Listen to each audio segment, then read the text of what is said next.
Check the spreads when the distance. Now we're dropping these locks, just the boys in the will to cash big.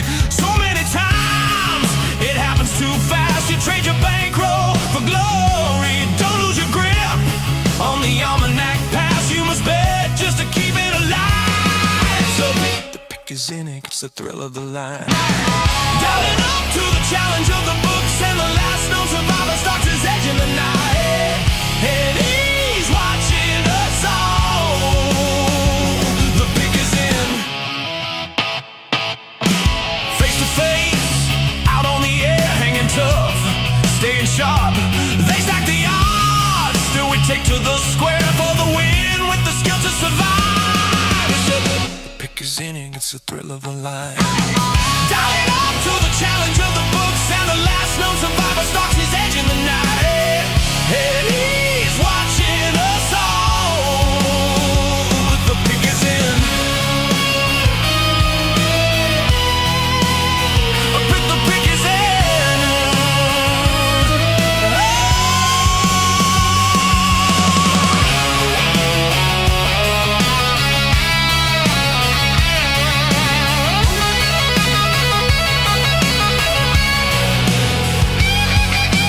Rising up, straight to the top, had the guts, got the units, when the distance. Now we're not gonna stop, just the boys and the will to survive. It's pick is in, pick is in, pick is in, pick is in. The pick is in, it's the thrill of the line. Rising up to the challenge of our rival, and the fix might be in, but we're calling it right. Hayward's almanac, Jonah, Snoopy, the fight is the fix in. Is it all predetermined? Back to the future, future's looking certain. Tune in weekly for the picks and the laughs. Sports betting expert dropping knowledge on the path. The pick is in.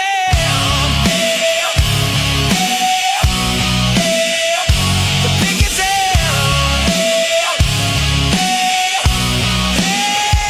The pick is in.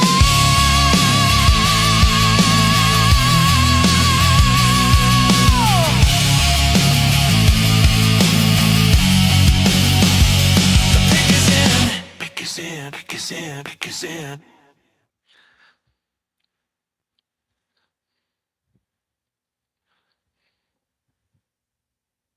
What's that? Remember that old Bud Light commercial? What's that? Good evening, Snoop. What up, bro? How are you? Good evening, Haywood. How are you today, sir? Cheerio, cheerio. Bang as a mash. What up, baby? Happy Thursday. How is the Snoop Von Poop? Sure happy it's Thursday. You know what that means. Shit. What's up, dude?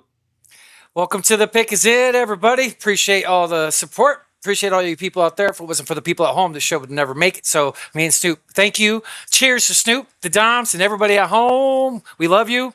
Cheers. Yes. Salute.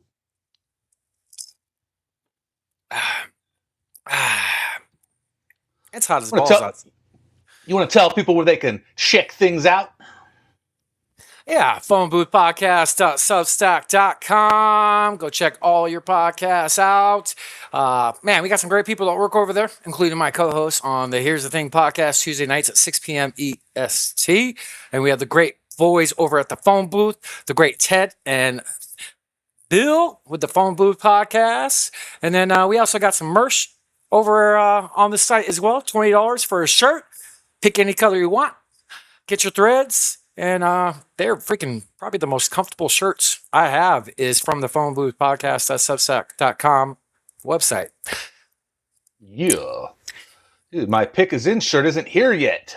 Still? How long ago you ordered it? That's just last week. What color you get? So,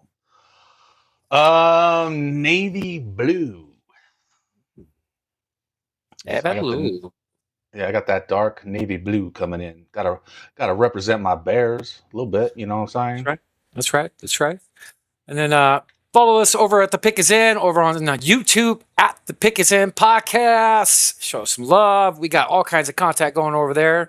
And then my boy Snoop over on his YouTube page at Snoop Von Poop. Give him some love as well. Go show my boy some love. We got all kinds of handles we need some support on. At The Pick Is In on Rumble. Check us out there. And then over on Rumble for Von Poop as well. And then go check out my boy Snoop on X. Go give him a follow. This guy knows what's up and he's got great content. And then you all know where you can find me at Haywood's Almanac over on the X. On the So what's up, man? How was your week? How you doing, man? What's life like? busy, busy, busy. It's just podcast after podcast after podcast. You know, every day it's recording something. So How'd your show go this week? it's good, man. It's good. I had our boy Toad on from Toadstool Sports, and we just chopped it up. You know, star of the hit movie Celtic Pride. I loved how you opened the show with that. Yeah, it's good, man. I love talking to Toad. He's an easy guy to podcast with. You know. True. And dude, he's we gotta get him back on during the football season, possibly. We gotta get back him on. I know he's really big into baseball, but he does shows every day. Like he told us so. Yep. Dude, we got a banging guest tonight, though. Tell the people who we got. Man, the great Erik Ruby from PHNX Sons at the PHNX Sons podcast. Man, this guy does all kinds of great work. He's been media here in the Valley for quite some time. We learned a lot about him. It was a great conversation we had with him last night. Honored and thrilled to show the people at home what we talked about. Man, he was awesome, kind dude, good-hearted. Yeah, dude definitely has some ball knowledge. So the guy knows a lot about balls. No, I'm just kidding. Yeah, it's pretty crazy how the throwback gear he bought, he didn't know exactly where it was, and he learned something new yesterday, saying that was a ball boy uniform that you used to wear back in the day. That's pretty cool. It'd be crazy if it was mine. It'd be funny. Oh, dude, how do you know? I don't even know. Do they don't braid or write with your name? Right? Mine's in storage, so I mean, it definitely would. You still have it. That's right. Yeah. It's man, we always talk about it, but you got some great stuff in storage from all your history with Suns and sports and rock and roll. Rock and roll, baby. But right. yeah, man, let's dive into this episode here. So what we're going to do, everybody, we're going to show the recording after our first hour or so of news. We're going to start off with NFL since it's only a light bit of news to go over. And then we're going to get into NBA news, Suns news, and roll into the recording. And then after the recording, we're going to come back to the studio here and show a little Arizona sports history. What you got for football, Snoop? Lead us off, brother. Well, I'll tell you what I got is a shared screen ready to go. This is an insane stat. Kyle, say his name. Say his name for me. Come on. I got blowed up. Kyle Manungai. Come on. Oh, Kyle, get off my manga guy. Yeah, close enough. Kyle Manungai, an insane stat. This muscle hamster hasn't fumbled since high school. Whoa. Did I know that? A little crazy something. That happened before the scamdemic of the year 2020. So this dude hasn't fumbled in 6 or 7 years. How about that? Where's some wood? There we go. Go ahead. That Knock is on that. just, yeah. That's pretty crazy. That's a long ass time, especially for the position he plays too. You know, right. Especially running for the backs, position he plays. Yeah, running backs be dropping the ball. That's right. And how many days we got until kickoff, Snoop? Till your Bears take the field? That would be 67. That's right. All right. So yeah, looking forward to it, man. It's just like the time just seems to be so much better when there's football in the air. You know what I'm saying? It's it's fall. We're going into winter. It's the weather's starting to cool off out here. I mean, shit. It's only 114 today. 115. Yeah. Oh, fuck. So yeah, I'm looking forward to it. And then the Bears playing, dude. Come on, it's the best time of the year. That's right. That's right. I do gotta say a little reflection of the show. Like remember it was Saturday nights, and it was when you were on when we had Jonah and the Bears and Packers were playing. That was kind of cool to have a game on while we're talking, and that was pretty cool. So can't wait for football, man. We're gonna have games on all season. Thursday nights, baby. Yeah, yeah. I didn't even think about that for scheduling yet. We'll talk about that. But yeah, Thursday nights, good night. Welcome to the Pick Is In, baby. Way to lead us off with some news. What else you got? What else you got? I got one more little stat here that I'll share with the group. Number of playoff wins at MetLife Stadium: Giants 1, Norway 1, Jets 0. So congratulations to Norway for getting a win. Nick Wilcox turning over. His Jets fan, man. Oof. Poor guy. Poor guy. Shoot, I got some news I'll pull up. So let's go on with the first bit of news. July 24th in Canton, Ohio, folks, the Fantasy Football Expo. If you haven't got your ticket, go get it. Go see it. Always going to promote them. Great community we have out there. I got a little video to help the great Bob Lung and the Fantasy Football Expo. So let me know when I'm good. Snoop. Go ahead. It'll be a blur. You'll be like, oh, did I do the right thing? Just come and just be prepared, but also have a lot of fun, chat with everybody. If you're standing alone for more than 3 seconds and somebody doesn't come up and talk to you, I'd be shocked. Okay. That's just the way this group is. We're very, who are you? How are you? What are you doing? And you're going to make all these new friends. Then next year when you come back, you're going to know all those people, and now you can meet new friends. So that's what's great about it. It's like a family reunion that just keeps growing. I love that. I love that. Yes, July 24th to the 26th in Canton. So we got some upcoming dates coming up in the NFL. That would be one of them. Always going to support the industry there. The Hall of Fame ceremonies for August 8th in Canton with the great Larry Fitzgerald, Drew Brees, Roger Craig, Luke Kuechly, and Adam Vinatieri get inducted into the NFL Hall of Fame. That's going to be a great day. The great Larry Fitzgerald, one of my idols, probably the biggest star here in the Valley, great human being. Can't wait. Can't wait for this, Snoop. Great class right here. Great class. Wouldn't you agree? Gary Larry's best hands in the game.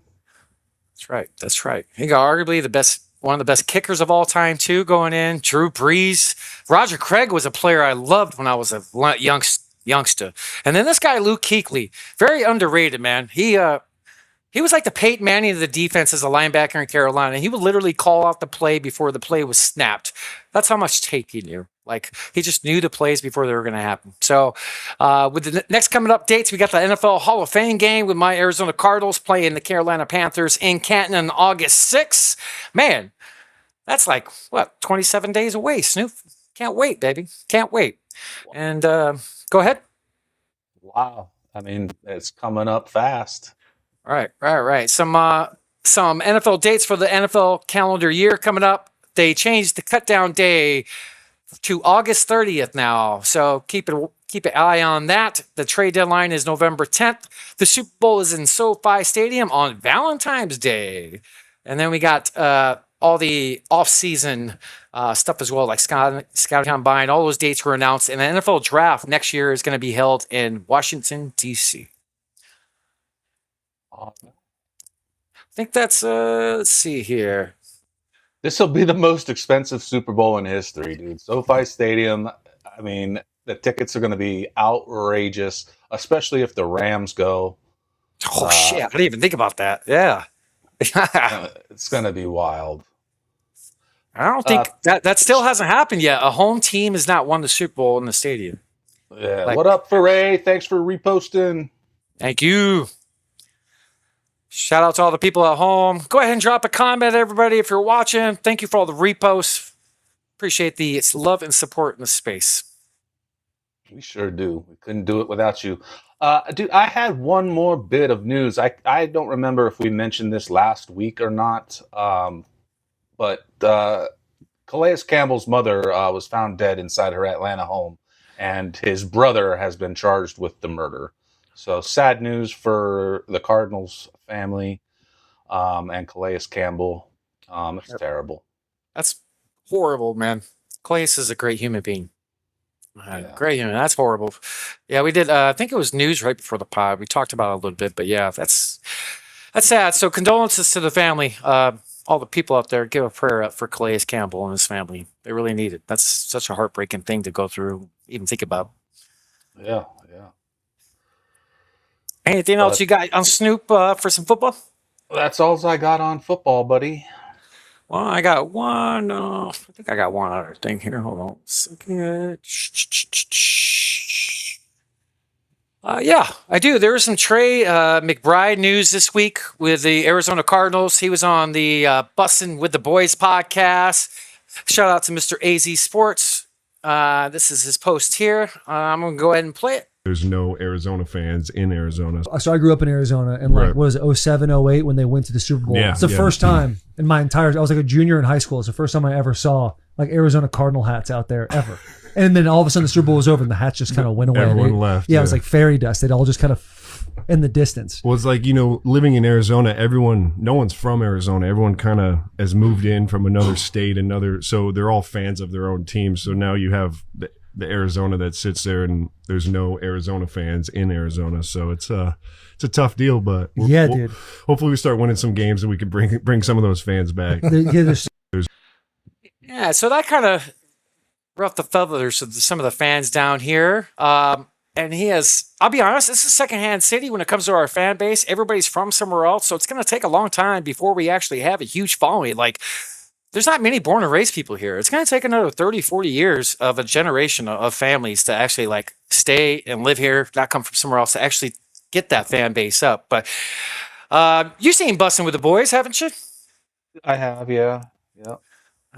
So there was a report this week that came out. At first, I kind of flipped out about it, that the Arizona Cardinals offered Trey McBride a contract extension, lowballing him on a $12 million per year annual basis, when Travis Kelce's the highest paid tight end at $17 million, and Trey McBride's arguably the best tight end in football. So another little black eye for the Cardinals coming out, lowballing. Initially, there were some bad reports from Trace, basically saying that he might not play here after this contract's done. But that's usually just what they do. They always start off with a low ball. Some of the players get paid eventually. So hopefully a deal gets done. But Trey McBride's a hell of a tight end, brother. Yeah, and you know what? You guys are both right. That this town is full of people that have relocated here, so they all stick to their original team. But you know what would change the culture here? Winning. Right. Yep. If the Cardinals could muster up some wins, and honestly, ownership is atrocious. Get rid of Bidwell, and some things might happen out here. I think this is a town of like 6 million people, and a lot of them are born and raised here. Our guest tonight, born and raised. Man, I hate to even say this, but maybe the Valley needs to start a petition for Bidwell. Send the Cardinals back to Chicago. Racine, baby. Racine. That's funny you say that about the organization, how it's ran. I got a pretty good take from the Benjamin Garcia show. I would like to show Snoop. He had a good take on this, and I would like to show it. Let me know when I'm good. Go for it.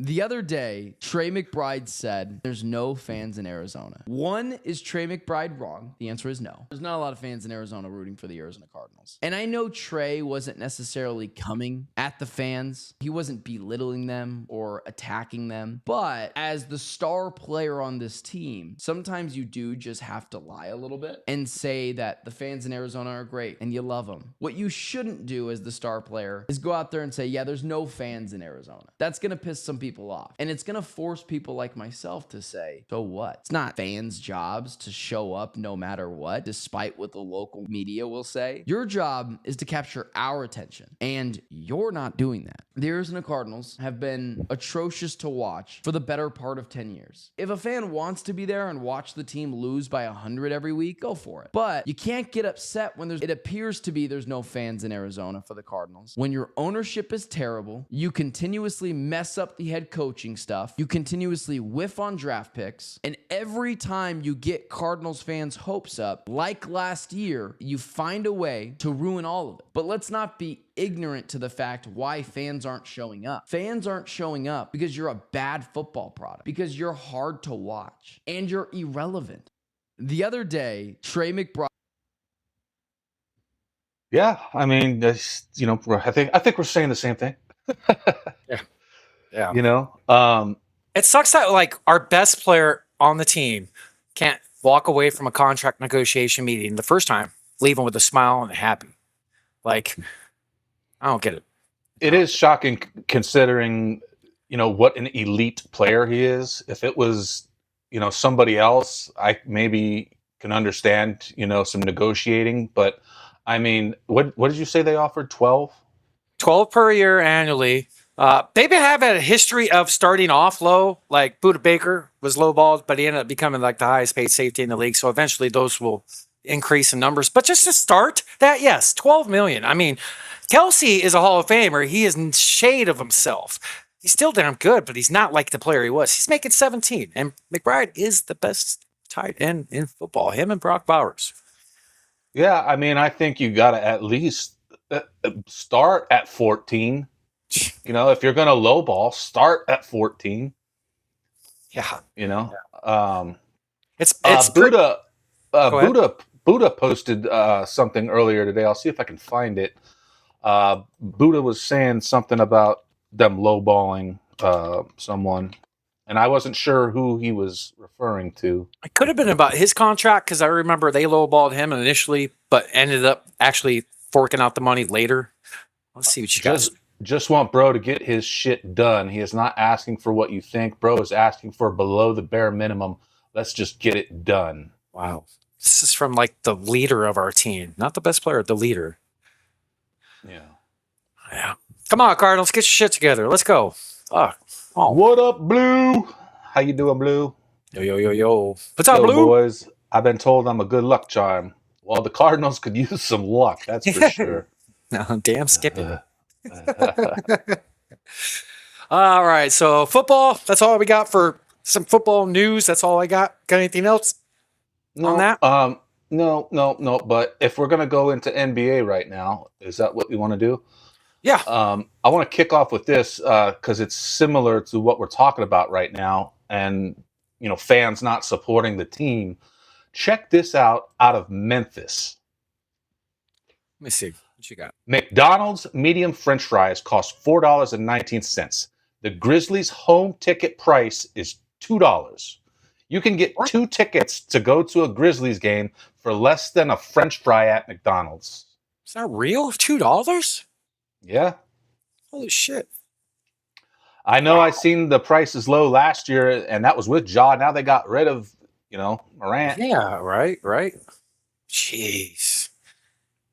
Wow. It's weird, wild stuff, huh? It's pretty wild. And all teams that he goes to, Portland, with a new owner who's like publicly saying they're trying to be cheap.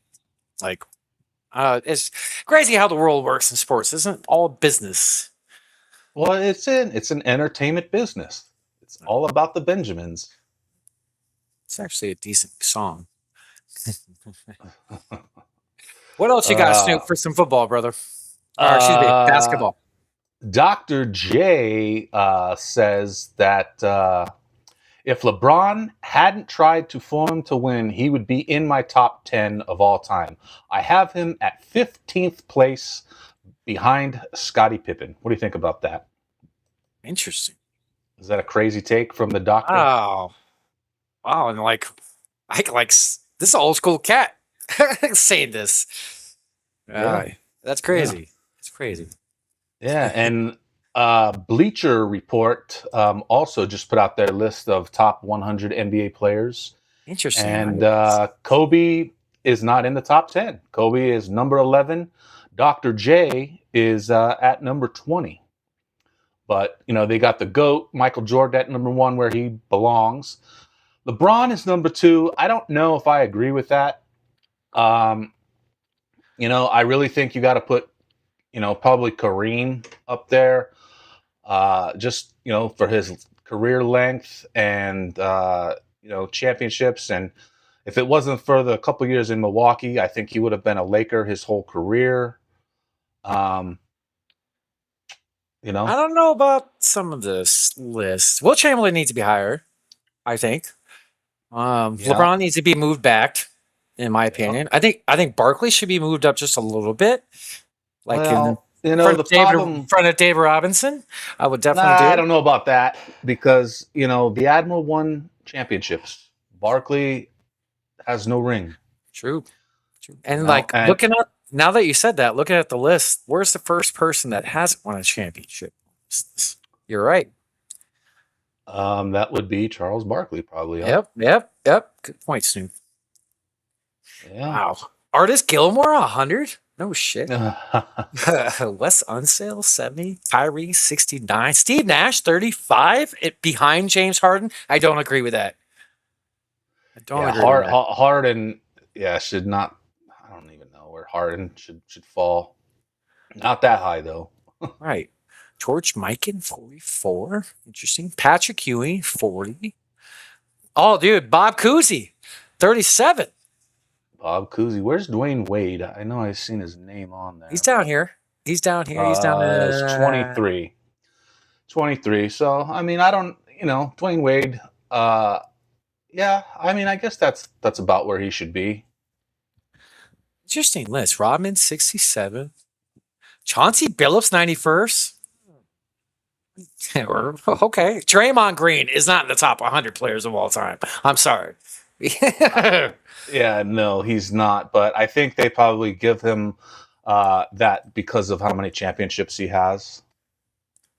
I don't think Klay Thompson should be up there either. Right. To be quite honest with you. I think if Klay's not on that Warriors team, if he's anywhere else in the league, I don't think he has the career that he did. Right. But yeah, that's kind of an interesting cool list there. Yeah. It'd be fun, Snoop. If me and you took some time and made our own list, even if it took time, do 10 spots at a time, once a week or something, put some thought into it. So we're just talking about the top 100. Let's talk about the top 10 NBA busts of all time. And I'm not talking about bust. I'm talking about this player sucked. Kwame Brown, number 1. Darko Milicic, number 2. Greg Oden, number 3. Sam Bowie, number 4. Hashim Thabit, number 5. Number 6, we got Anthony Bennett. Number 7, Michael Alakawande. Number 8, Purvis Ellison. Number 9, LaRue Martin. Number 10, Adam Morrison. Wow, Adam Morrison. I agree with the first 3 or 4 for sure. For sure. Those guys were all busts. I would even put DeAndre Ayton on this list. I love it. Dude, Adam Morrison. Wow, Anthony Bennett. These are some names I barely remember, but I do. Sam Bowie's probably the most famous one, right? Because he went in front of Mike. Yep. All right. True. And I think Odin I would put up at number 1. Okay. Just how because Mark? he was regarded as such this freak talent, and he was going to be so good, and he did absolutely nothing. Kwame Brown, I think, might have been better if Michael Jordan didn't get in his head. Right. I think Michael Jordan just fucked his psyche up. Right. What up, Nico? How you doing, buddy? What up, brother? Great to see you up in here, up in the chat. Shout out to you. But yeah, dude, we could even put Dragan Bender and Marquise Chris, DeAndre Ayton. Yeah, that's half the Suns. Why not? Right? I got plenty of news when you're ready, brother. Unless you got something you want to pull up. Yeah, I got a little bit more here. Go ahead, brother. Go ahead. So this is Clutch Points put this out. 8 years later, and the script repeats itself. 2018 and 26, LeBron James hits free agency. 2018 and 26, Patriots lose the Super Bowl. 2018 and 26, Rockstar drops Game Changer. 2018 and 26, Odell is on the Giants. 2018 and 2026, McGregor is fighting. 2018 and 26, Golden Knights lose the Stanley Cup. 18 and 26, New Avengers come out. Kawhi gets traded to the Raptors. World Cup is on. Drake drops a new album. Trump is president. And the new Spider-Man comes out. Wow, that's pretty nuts thinking about it. That's a lot of things to. That's crazy. Like, I just knew McGregor was coming back to fight this weekend, like this week. Like, crazy. Yeah. Yeah. I just heard something that he's going to be fighting again too. We'll see. I mean, it's been a while since he's put up a good, performance. It's all some crazy coincidences. Kawhi, right? Movies, LeBron. It's kind of nuts. Yeah. Let me pull this up too. This is a new rule being adapted, and I want to know what you think. It's the one free throw rule. They're going to be testing this during the summer leagues, which did the summer league start today? Or Today, I tomorrow? believe it starts tonight with some games. Yes. Or no, the Sun. It already started. The tomorrow. Suns. Suns are tomorrow. So when free throws are awarded, one free throw worth 1, 2, or 3 points will be attempted. So if the player's fouled while shooting a 3-pointer, they will get one free throw, but it'll be worth 3 points. Standard NBA free throw rules apply in the last 2 minutes of the fourth quarter and during overtime. The NBA G League has used this rule since 2019 and 20 to improve game flow. Did not know this, Snoop. Yeah, it's kind of interesting. So basically, the one free throw rule will be tested at the upcoming NBA summer leagues.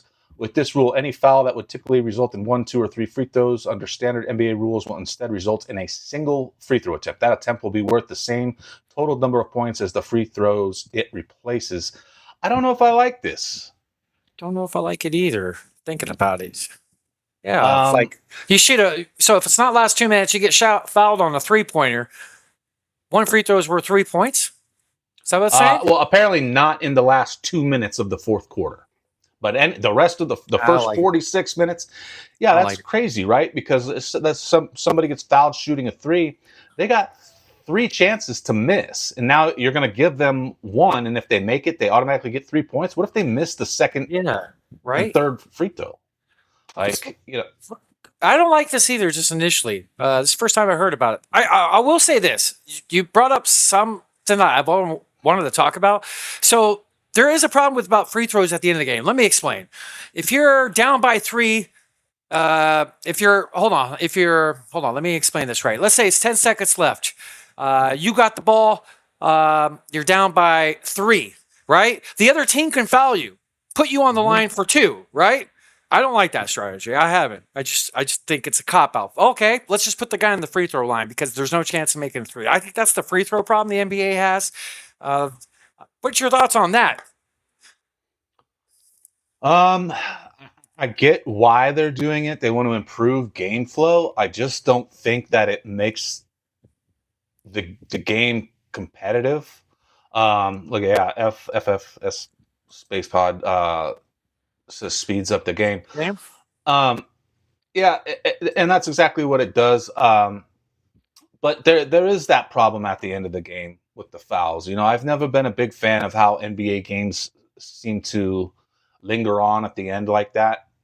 It's that's just one rule I brought up. Or even if you're the same scenario, you're down by 4 or 5, or coming out of timeout, 3-point game, the other team can foul you and just put you on the line. Don't even attempt, right?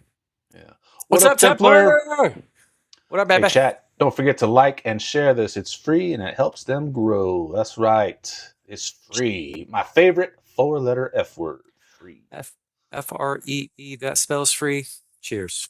I liked it until the 46-minute thing. Okay. All right. Yeah, I don't know. It just doesn't seem fair to me. You know what I mean? Because, let's say a team is down by 3 with 2 minutes and 15 seconds left and gets fouled. Now you're going to award them 3 points for making 1 free throw. You know, you got to make them shoot that. I don't like it. Personally, don't think the free throw thing. Just don't call as many fouls. Players, stop flopping. Yeah, stop Straight up. flopping.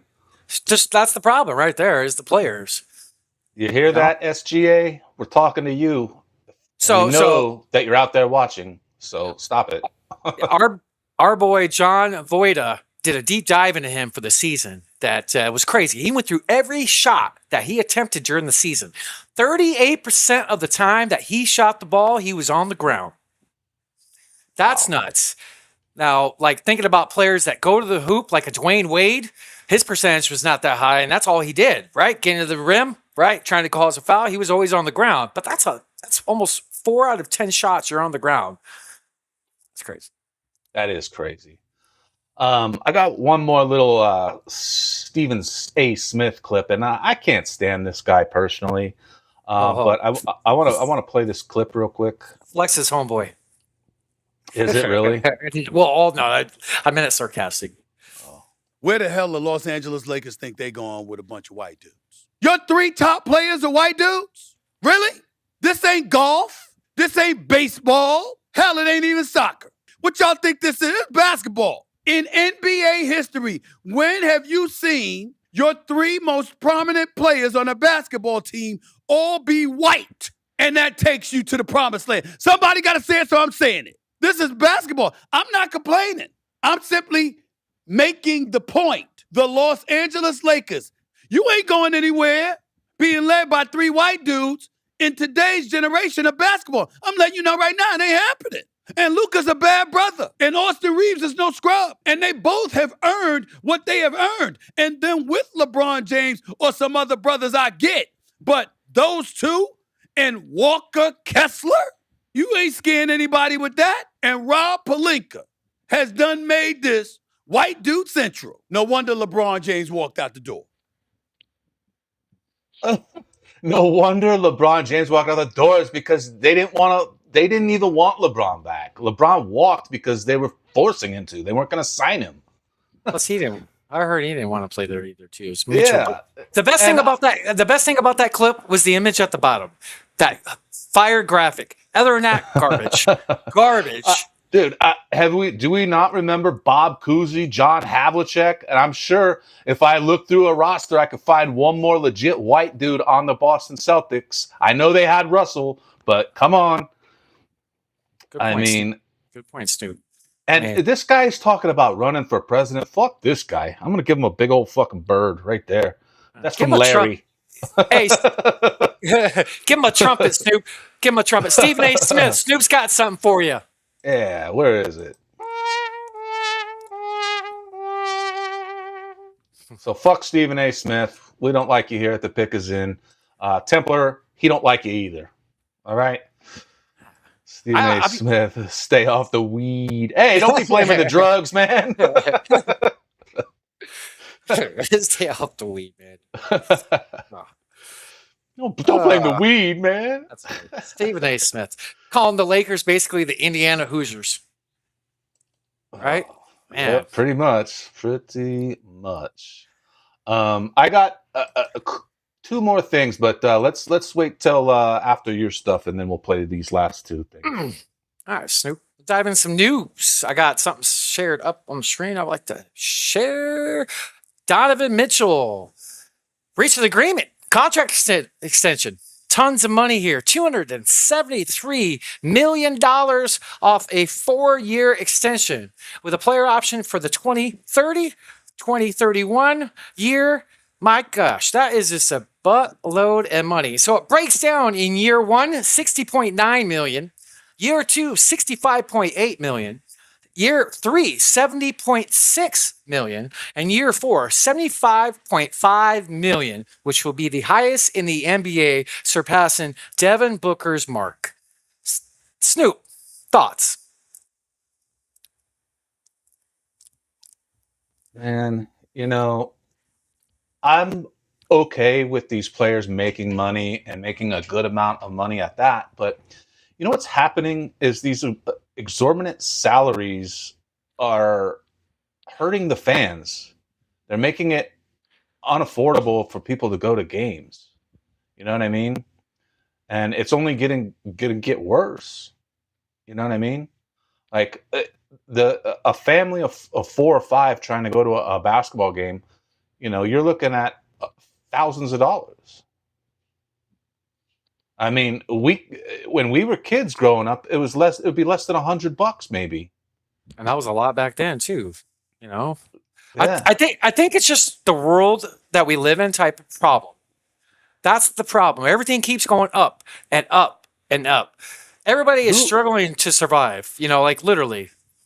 I think Go it was I think it was Mr. AZ, I think, posted the other day.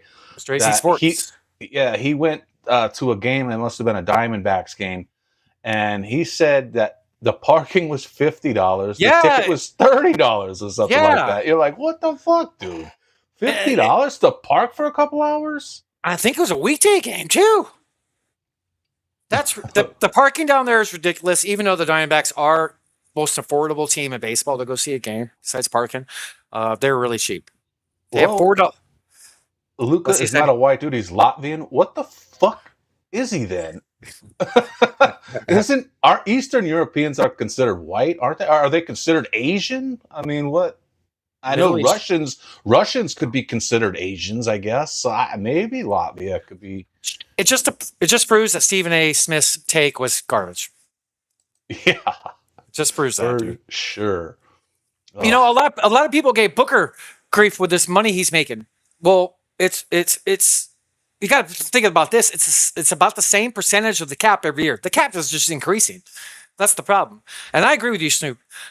It's too much damn money that they're paying these athletes. I mean, I understand. it's also- it's a kid's game. It's a kid's game, for God's sakes. $75 million to play a basketball. It's My also God. a lot of money to wrap up in one player. Yeah. You know what I'm saying? Like, I think it makes it hard to build a strong starting five if you're going to put out that much dough to one player. It makes it difficult to get guys around him for competitive wages. Great. God, you're right. Just thinking about a memory, like $80 to $100. Me and my dad, parking, tickets to his son's game, food while we're there. Maybe like a collector's cup or something like that. There, like you're right. Like now it's a lot of freaking money to go. Like a lot. Dude, think about this. We could rent out the whole Grizzlies arena for what? 30,000? Just us two at the game. Rent out the whole fucking arena. Oh man. If the Grizzlies score 100 points, everybody gets a large order of French fries. Right? Remember that in semi-pro, the big check? That too? Yeah. Yeah, that. Oh, man. Yeah. So got some other news since we move forward. Snoop, did you hear the news about LeBron breaking his teams down and taking one off? So let me see if I can pull it right here. Cool. It's now the Cavs, Heat, Sixers, T-Wolves, and Warriors, as he removed the Denver Nuggets off of his list. So now 5 teams are in contention for LeBron James's services. On Polymarket, which is a sports betting website, releases this morning, gave percentages on his next home, giving Cleveland almost 50%, 46.1% of the chance, Miami being second, Golden State being third, and the Sixers being 3. LeBron James will not make an announcement soon, everybody. It's not coming soon, per Shams. He's spending time with family, and it's kind of holding up free agency a little bit with the second wave. So this is crazy, Snoop. Rich Paul said this week. If the Knicks had not won the NBA championship, he would be on board to go into the Knicks. Wow. So LeBron talk. I guess he doesn't want to look like, oh, I just went to the Knicks because they won the championship. He doesn't want people saying that shit. I don't know if he returns to Cleveland.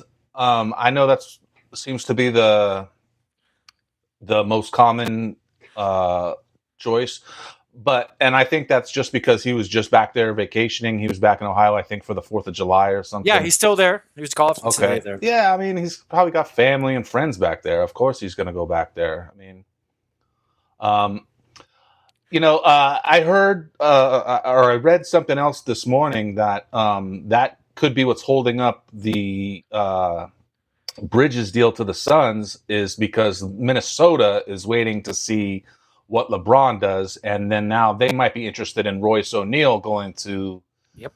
the Timberwolves as well. So lots of stuff happening around there. Good Nico point. It's like says 6 LeBron teams. to Minnesota, make it happen. Hey. King James to the I don't- T-Wolves. I don't think he'll go there. Maybe though.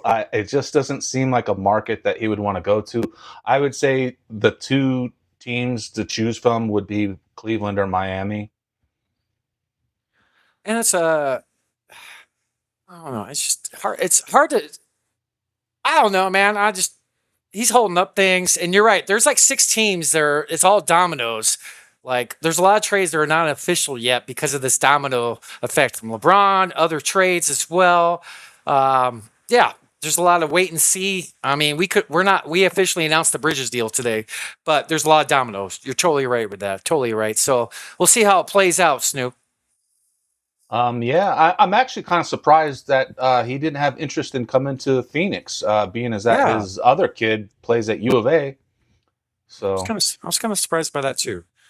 yeah, The more I think about this, Snoop, I kind of want him in Miami why?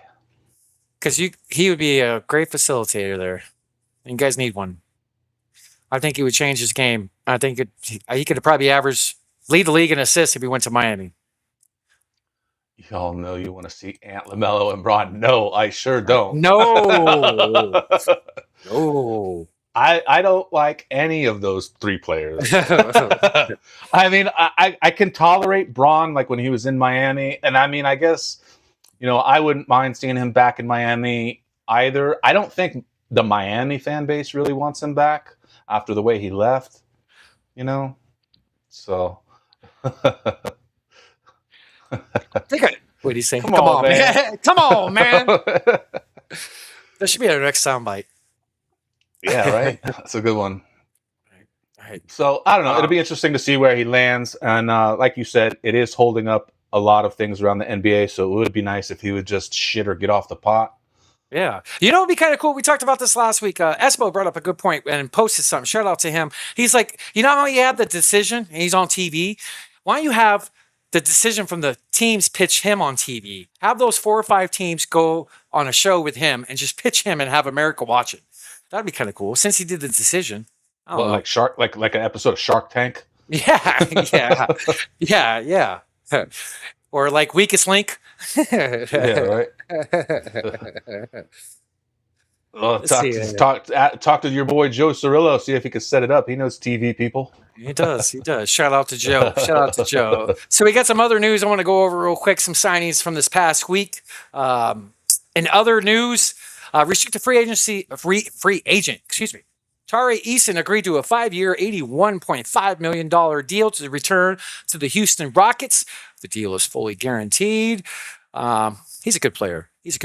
Other news, 7-footer Niamis Hueda will sign a 4-year, $56 million extension to stay with the Boston Celtics franchise. This kid can play. He's a damn good big man. He averaged 10 and 8 and 1.3 blocks during the season. So shout out to Carter. I know he's one of his favorite players. This guy can play. He's going to be a damn good center. And then in other news, to justify the biggest bust in NBA history, the Los Angeles Lakers are trading DeAndre Ayton to the Washington Wizards to join Street Clothes for Jaden Hardy, and 2 Wizards second-round picks in 2031 and 2032. It's pretty sad that this guy was the number 1 overall pick, and you're getting traded for 2 seconds and a very minimal role player. Boy, I mean, him and AD are just gonna turn that franchise around, huh? Oh man, props to the Lakers for getting off of him. For real, this guy's not going to be in the league this time next year. Book it right here. He is not going to be in the league. I was shocked he lasted as long as he did. To be honest, I thought LeBron would have gotten sick of him right away. I thought he would have been sick of him during preseason. Like, motherfucker, what are we doing with this guy? Right. Oh man, I don't know what Washington's thinking trying to get him either. Now you got him in street clothes. I mean, right? Hey, at least Da will play. unless it's raining. Oh Jesus! You Or remember try to that? play. Remember that Yeah, he missed the game because it was because it was raining. Yeah, it was And he here. could- That's right, wasn't it? Or was it L.A.? I think it was here. Portland. It was Portland. It was when he was in Portland. It was a home game in Oregon. Yeah, dude. And yeah, it was raining really bad. And I guess the way that his house is situated, like it was impossible. I'm surprised the team did fly a helicopter. This guy, he's got a couple screws loose, man, up top. What do you say? Screw LeBron. The game will be better when he is gone. Yeah, maybe. You know, LeBron gets a lot of hate, and I try not to be a hater, but it's hard not to hate him, because he's just so unlikable. Like, and then there's the whole Boule Society connections. Oh yeah, all the shit. Mm-hmm. All that shit will probably come out once he's done playing, right? Yeah. Well, I got some stuff to bring up when you're done with the news regarding it. So. All right. So let's knock out the rest of the news. Snoop.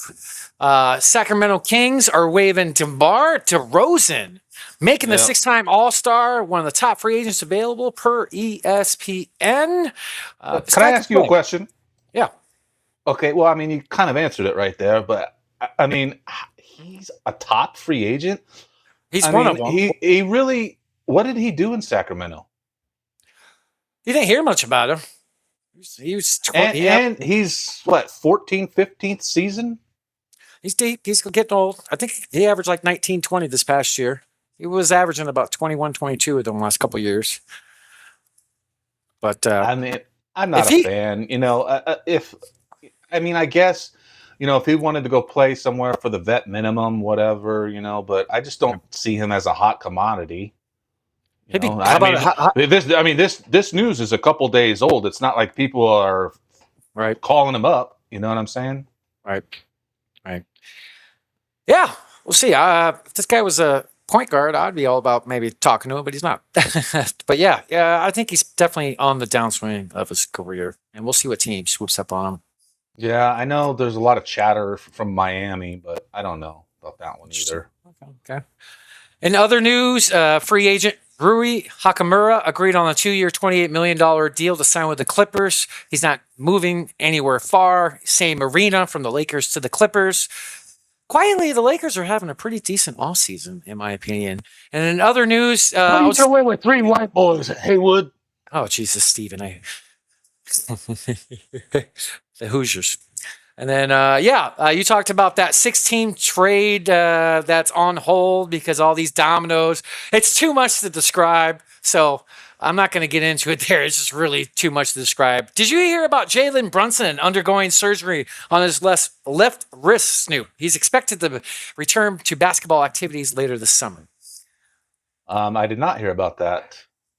Well, he was playing hurt during the run. It was heavily taped during the playoffs as well. Shout out to the Knicks, world champs. Shout out to them, man. Good for them. Yeah. Good for them. In other news, the Lakers are the most active to pursue unrestricted free agent Jonathan Kuminga, who is on the Atlanta Hawks. No offer has been made. Again, domino effect with everything that's going on with the 16 deal and LeBron news as well. Did you hear about the investigation on Kawhi Leonard and the Raptors and Clippers? Did you hear about this? I didn't know that the Raptors were involved in it. Yes, I did know because it's about the way they did his contract. He was paid through some other endorsement deal or something like that. They gave him millions. So basically, in a nutshell, the owner of the Clippers gave him extra money funneling through endorsements instead of the contract hitting the salary cap. And now there's an investigation going on with it. So the trade is not approved yet. Per sources in the league. And it looks like the Raptors are going to take responsibility for whatever fallout happens. So keep an eye out on that. Maybe this trade doesn't happen. I don't know. We'll see. That's pretty nuts that I think his name is, what's his name? Steve Ball? I forget the owner's name, the Clippers. Steve Ballmer. Thank you. But dude, to pay your superstar in endorsements rather than salary cap to help your team, that's kind of crazy. Yeah, that Steve Ballmer seems like a shady guy. I don't really know that much about him, but I do know that he was connected to the Kardashians somehow. Maybe they have some businesses or something together. Really? Yeah. But yeah, and he seems like an asshole. Is that the same Clipper? That's not the same owner they had back in the day, the racist guy, right? No. Okay. No, but dude, there's a good show, and I don't remember the name of it. I think it's on Hulu or something, maybe, or maybe it's on Netflix. But where they talk about it's like a multi-episode series about the whole Clippers situation and that racist dude and the girl Really? involved and everything. It was really good. I forget what it was called. I'll have to find out, but it was good. Or maybe it's on HBO. I think it's on HBO Max. Because I think it's the same people that made the Lakers one that's out there. Oh, that one's pretty good. I watched that one. Yeah, It's pretty good. Did you hear about Patrick Ewing, Snoop? I was coaching somewhere. Yeah. New York Knicks legend and Georgetown legend Patrick Ewing has agreed to become an assistant coach for the Washington Wizards. Wow. DeAndre Ayton, got a big man to coach you. Street clothes, you got a big man to coach you. Wow. Ewing has been an ambassador role with the Knicks and now returns to the coaching sidelines in D.C. Wow, he's one of your favorite players, Stoop, wasn't he? No, he's not one of my favorite players. He sweats too much, and I hated mopping up after him. Oh, that's what he said. But I don't see this lasting more than a season. Right? I wonder if he's going to get if he can move up, as far as being a head coach someday. I don't know too much about his coaching skills, but it's always cool to see a legend giving back, and coaching is definitely giving back. Yeah, I mean, it'll be interesting to see what he can do with both of those guys. Mostly what he can do with DA. I don't think he can do much with AD for the fact that AD is just too old and probably doesn't want to learn anymore. I get that kind of vibe from him.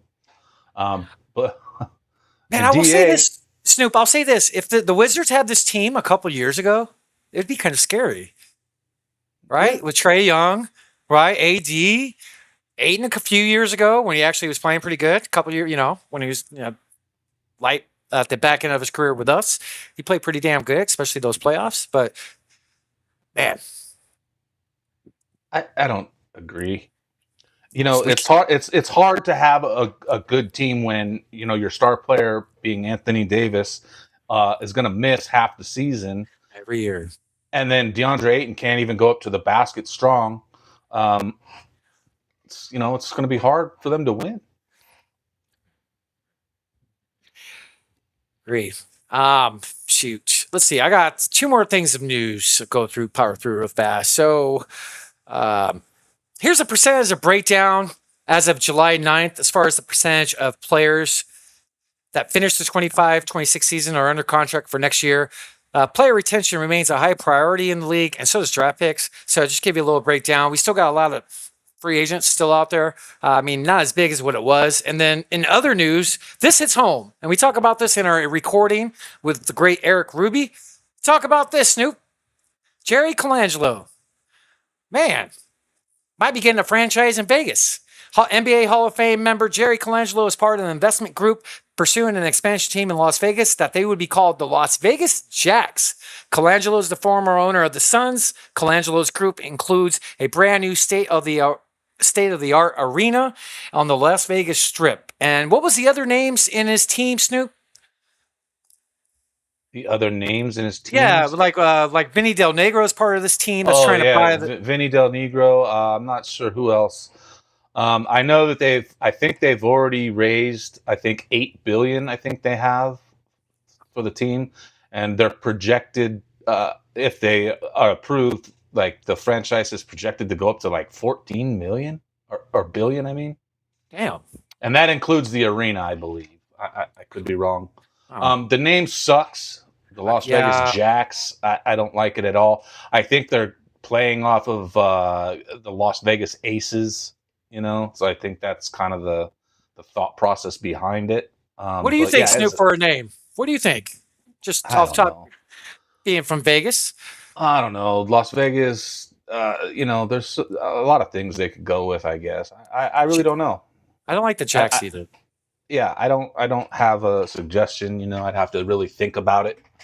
You know, but yeah, it's a stupid team name. I hope they have a vote on it. I will say this to all the people in Las Vegas. If this guy right here that we're talking about, his group, gets your team and starts a franchise, you're in great hands. Jerry Colangelo knows what the hell he's doing.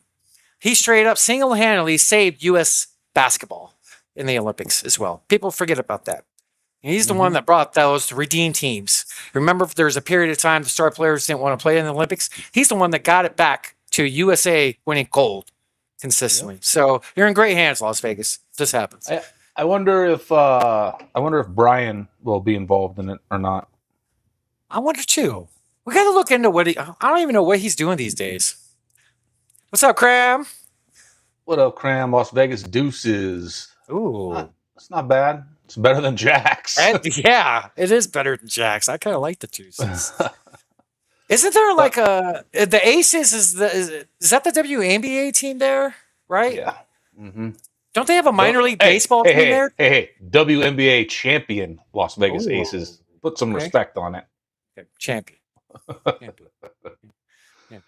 What'd you say? Is there a minor league? What? Don't they have a minor league baseball team there too? I don't know. I forget what they're called, but the Athletics. Yeah. Yeah, there was the oh shit, what were they called? We used to go to some of the games. Las Vegas. They changed a few times. I forget the names. Okay. One other news, Snoop. Upper Deck has extended its exclusive 35-year partnership with Michael Jordan, naming him its first legacy partner. The company is celebrating with a new signed Jordan collectibles tied to the 40th anniversary of his iconic 1986-1987 Fleer rookie card. 40 years, Snoop. 40 years this card's been out. Yeah, and what's crazy to think is there's still unopened packs out there with them in it. That blows my fucking mind. Actually, 40 years and packs of cards still have not been opened from that set. Yeah, isn't that wild? Yeah. This comedian Dan Soder on his podcast, what they would do is they would take a pack of 1989 Hoops cards, and they would open a pack at the end of every episode. He would have his guest open the pack. It's pretty gangster. Yeah. And people started gifting him boxes, unopened boxes. Yeah. Oh shit. Yeah. Have you ever seen the Jordan Fleer card in person? I have once when I was younger. A friend of mine had one. Yeah, I used to work in a baseball card shop when I was in junior high. All right. That's a pretty iconic card. Yeah. I'm sure you got some. I wish I had one. Maybe in your storage? No, I said I wish I had one. Shit, if I had one, I'd sell that thing so fucking fast and buy me a plane ticket to Bohemian Grove. That's all I got for NBA non-Suns news. Everything else is knocked out. What else you got, Snoop? So let me see here. Which one should we play first? I got two videos from Bishop Larry Gators. Who's that? Let's hold on 1 second. Let's watch this one first. That's Bishop Larry Gators. Okay. And this is talking about when Bronny James had his cardiac arrest on the basketball court. LeBron James' days are numbered. I don't want him to die. You got people that, the bishop wants him. I don't want him to die. But when you make a deal with the devil, make a deal. Now, with Bronny having his heart situation, that was a warning shot over the bow. It was a warning. We could have killed him. Yeah. That's why LeBron, I'm going to say it to him again, LeBron, your days are numbered. You need Christ. Because Christ is the only person that can get you out of this mess, okay? The day before the assassination of Kobe Bryant, LeBron passed Kobe Bryant. I remember that. For, I believe, third or fourth place, the third place on the all-time scoring list, okay? In Philadelphia. In Philadelphia. home of the Boule Secret Society, home of the Prince Masonic Order, and home of the AME Church. So yeah, it's interesting. This Bishop Larry Gators has a whole thing about Kobe, and he goes in detail about the Kobe Bryant, like he said, assassination. And it's about a 3-hour long video. Let's play this second video, and then we'll talk about it a little bit. LeBron James, let me tell you something about LeBron. We're talking about Antarctica, the Cell of the Fallen Angels. No other team in the NBA wants him. His time is up. His time is up. No team wants him. And when he retires, his number will be called to either him, his wife, his daughter, or one of his sons. Somebody has to be sacrificed because we allowed you, LeBron, to pass Kareem Abdul-Jabbar, okay? We gave you what you want. You're the greatest scorer in NBA history. We need someone to be liquidated. His number will be called. And you got a lot of listeners, oh, you're saying he's going to die. I'm not saying he's going to die like Kobe. Something's about to come up. Be called. You see, anyone on that line, especially the rappers, to go higher into the rap industry, you have to be butt broken, like you said, in humiliation, okay? And so they're butt broken. That's the system. And if you don't want to give in, they're trying to destroy you. But LeBron James, so let me say this, and I'm going to end it here today. LeBron James' days are numbered. His days are numbered. His days are numbered. Wow. There's certainly something behind all this, because every now and then we hear some shit, in the background about what's really going on. So it sucks, but it's gotta be talked about because it actually is a real issue. It's not something we're fabricating. It's actually there's shit that comes out that makes you go, "What the fuck?" Well, yeah. You hear about it all the time in the entertainment industries, not just sports, but music, everything. People get sacrificed. Kanye supposedly sacrificed his mother. Jay-Z sacrificed, was it Aaliyah? Or something like that. And, Kobe, I guess Kobe, there's a lot of speculation that he may have been taken out by the pharmaceutical industry. was he suing them or something? And it was looking like he was going to win. And, I don't know. I can't say for certain that that's exactly what's happening, but, you hear about this stuff all the time, And then LeBron, he's got that big Boule Society tattoo on his chest. A lot of people don't even know what that is. That's what it is. They mentioned the Prince Hall Freemasonry. That's the only black Freemason lodge in the country, is Prince Hall. Is James Goldstein LeBron's neighbor? Crypt keeper himself, man. I don't know, but he might be the one that they signed the deal with. I don't know. He looks creepy as fuck. Agreed. Wow. Yeah. What else you got, Snoop? You got anything else, brother? That's it for me, buddy.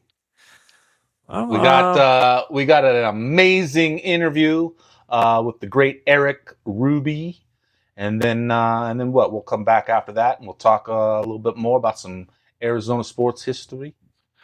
Yeah, how long is the recording, Snoop? About an hour and 3 minutes. So everybody at home, pop one open, get your popcorn out, especially you Suns fans out there. It's a great conversation. This guy has great basketball knowledge. He's got a great attitude about him, and he's just a nice guy. We talk about all kinds of stuff, his background, how he got into it. He's been in media here in the Valley for quite some time on some pretty big shows as a producer. He's got a degree in broadcasting, sports broadcasting, which, is cool as heck. He works at PHNX Sports, and they have great content over there. It's something I watch on the regular. getting some of my news and info here local in the Valley. But this guy was great, man. Erik Ruby, he's been part of the Suns media for quite some time, and I'm very proud and honored to say he was on the Pick Us In podcast. Yeah. So we'll see you in about an hour and 3 minutes, folks. Cheers. This is Haywood with Snoop. We were so fortunate and so lucky. Look who we have up in studio, Snoop. The one and only Erik Ruby from PHNX. What up, baby? How's it going, guys? I appreciate you all having me. I've got some wow. That's red carpet treatment there. Yeah. Cheers to you, brother. How's your day? How you doing? It was good. I'll cheers with my water bottle here. Taking it easy on the alcohol front before we go to Vegas this week. Week's been good, man. Busy time. Off season's in full swing. Summer league coming up. Free agency just got done. So having fun over on PHNX Suns and having a good time, but definitely staying very, very busy. No problem, man. You know what? Go ahead, dude. Speaking of Vegas, man, I want to just ask right out the gate. I'm sure you heard about this. Our boy Jerry Colangelo, NBA Hall of Famer, is part of an investment group pursuing an expansion team in Las Vegas. They would call the Las Vegas Jacks. What do you think about this? It's a terrible name. Yeah. The name is the Jacks is pretty tough. I mean, you can't use the Kings, which feels like it'd be pretty easy there. So I don't really know what they're going to be doing over there. I think Jerry Colangelo is a good guy to get involved, though. I mean, I think that's pretty cool. It'd be weird to be going up against a Jerry Colangelo owned team, but I mean, it's been long enough. You're 2 owners removed now, so I think it's cool that he might potentially be getting back in the game. I just really hope that they choose a better name than the Jacks, because there's just way too many nicknames with that they probably don't want to have. Yeah. I want to show all the great people at home where they can find Erik's great work. I want to share something, Snoop, if you could pull it on up. Go give Erik Ruby a follow over on his Twitter page. Here's his handle, and then he does all of his work over on the PHNX Suns podcast and over at PHNX. So got your YouTube, everything I want to show up there. Go give these guys a follow, man. He's on a great show, great team over at PHNX. A lot of good insight. You spit out daily content on the show, correct? You spit out shows every day? Yes, sir, man. I mean, if you're a Suns fan or if you're just a basketball fan, we just love talking basketball 5 days a week. During the off season, it's 3 p.m. shows, Arizona time, Monday through Friday. During the season, pregame shows, watch-alongs, and postgame shows for every single game, plus live shows interspersed throughout the week as well. It's great as a Suns fan, man. It's cool to be able to be a part of the community and be kind of a gathering place for Suns fans. And I'm also on the PHNX Sun Devils show too. So if you're an ASU football fan, ASU basketball fan, or just ASU fan in general, you can check out that. Also live 5 days a week, that one at 1 o'clock AZ time. So if you are a local sports fan, Cardinals, Mercury, Diamondbacks, Wildcats, Sun Devils, Suns, like we got you covered 5 days a week. Totally right. Anytime I put it on your page, you guys always got something on. Even like late in the evening. Always. Yeah, you guys got a great team, like a lot of good people that work over there with you. How long have you been with them? And how'd you get your foot in the door with them? So I got hired in 2023. So in October, it'll be 3 years there. So I originally started working in the media space about 6 months after I graduated from Cronkite in 2021. I was hired as an on-call board operator at 98.7, the local sports radio station. Through some luck there, I ended up being the afternoon contributor over on Burns and Gambo. So I was helping producing Burns and Gambo, was on air with them, and then did that for about 2 years. And then my co-host on PHNX Sun Devils, Anthony Totri, him and I actually went to Cronkite together. Him and I got coffee randomly one weekday in the middle of the summer in 2023, and he mentioned to me that they might be looking to hire a producer. So I applied to be a producer there. Didn't get the job at first, got the job another time around, and then eventually was producing PHNX Suns behind the scenes in 2023 for about a year. Well, I was also hosting on air for Sun Devils, and then about a year in there, they gave me a shot on the Suns show. So that is the shorthand version of how I got to where I am today. Wow, producer, you got you got a great mouth on you. You're great for freaking dude. You got a great voice. Like that's what I meant. That's what I meant. Come on, Snoop, whatever. But a producer, that kind of shocks me. So producer over at 98.7. That's awesome. I did not know that. Good to know. Good to know. Yeah, And man. you're born and raised here, correct? Yeah, born and raised through and through here, and always wanted to be on air. But the reality of the industry is that you don't just walk in and get on air opportunities. So you gotta work your way up. It's hard. I mean, it's a lot of work. You got to be doing all the production stuff. I think in sports, you got to be able to edit. You got to be able to shoot video. You got to be able to edit video, audio, make thumbnails, use Photoshop. And then if you could talk, that's a pretty big plus, right? So you got to kind of be well-rounded, and I think it was good. You gotta do your time, right? You got to put in the work and work your way up. And so, producing was always fun. It definitely wasn't what I think I was meant to do, because I am a talker, or as Haywood would say, maybe in a more seductive way. But yeah, no, it's definitely been a journey. Were you producing when it was, who was it? Flex, Gerald, Yep. Espo? Yeah, okay. So Cool. yeah, I wasn't first sure year- because that's you came on after Flex left and okay. So my first year producing was the first year they brought Flex in full time a couple months before I got hired, and so it was at that point Flex, Saul, Lindsay, Gerald, Espo was the 5-person rotation on the show, and then I was producing, and then some things shifted around that next summer. Flex retired from being full-time in the industry. Flex is a great dude. Saul got promoted within the company. Espo got promoted to Saul's old job. And so there was just a lot of kind of moving parts. So then, they knew that I wanted to be on air, and I was trying to do my most to get kind of on air reps. But they definitely, they took a shot on me. Like, I'm pretty sure I was the youngest full-time on-air person in the state for a media outlet. And so they definitely took a shot on me from being a producer, but I'm happy they did. Yeah, And that's you're, awesome, man. We had Flex on. Gosh, how long is it? A few months ago, I guess it's been now. Yeah. But yeah, he's such a great dude, and I was really bummed when he left the show. I was like, damn, because it was such an amazing, still is, but it's just amazing getting to see him all the time, because I consider him one of the best insiders in the game.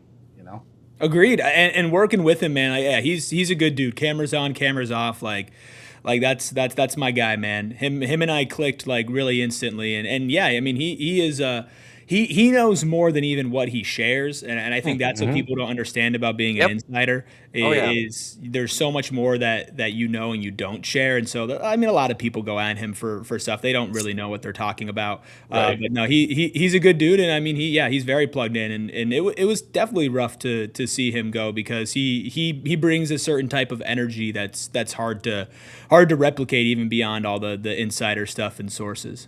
And as an insider, you kind of have to watch your P's and Q's on what you say, correct? So he does a great job of that.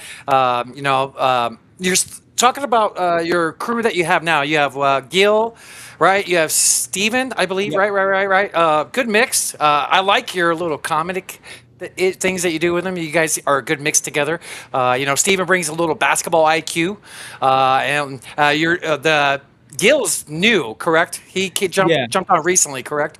So Gil got hired in November, and man, they're great. I think that the show that we have now has such a great balance and such a fun chemistry. We all get along on air and off air.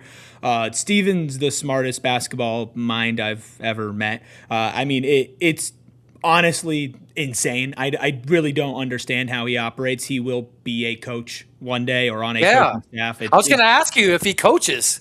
Not currently, but I'll be honest, the way that Jordan Ott looks at him when he asks questions, I could tell that's going to happen soon. He'll start asking questions, and Jordan Ott he'll sit up, kind of lock in. He'll call him. He'll be like, "Yes, Steven. Of course, Steven." Like, you know, he's locked in on him. But man, we got a great group, man. And I think that as far as, you know, Suns fans, we've got a rambunctious fan base, to say the least. So it's always good to kind of be like a lightning rod for everybody. And you know, we're still, you know, I don't say relatively new, but you know, we haven't even been together for a full year as a crew. You know, this is all of our first, you know, full-time, you know, on-air media jobs and stuff. So hopefully just getting better by the day and continuing to kind of elevate from where we were before. But, you know, we have a ton of fun, and we talk about a lot of different aspects of basketball, man. It's a great time every day.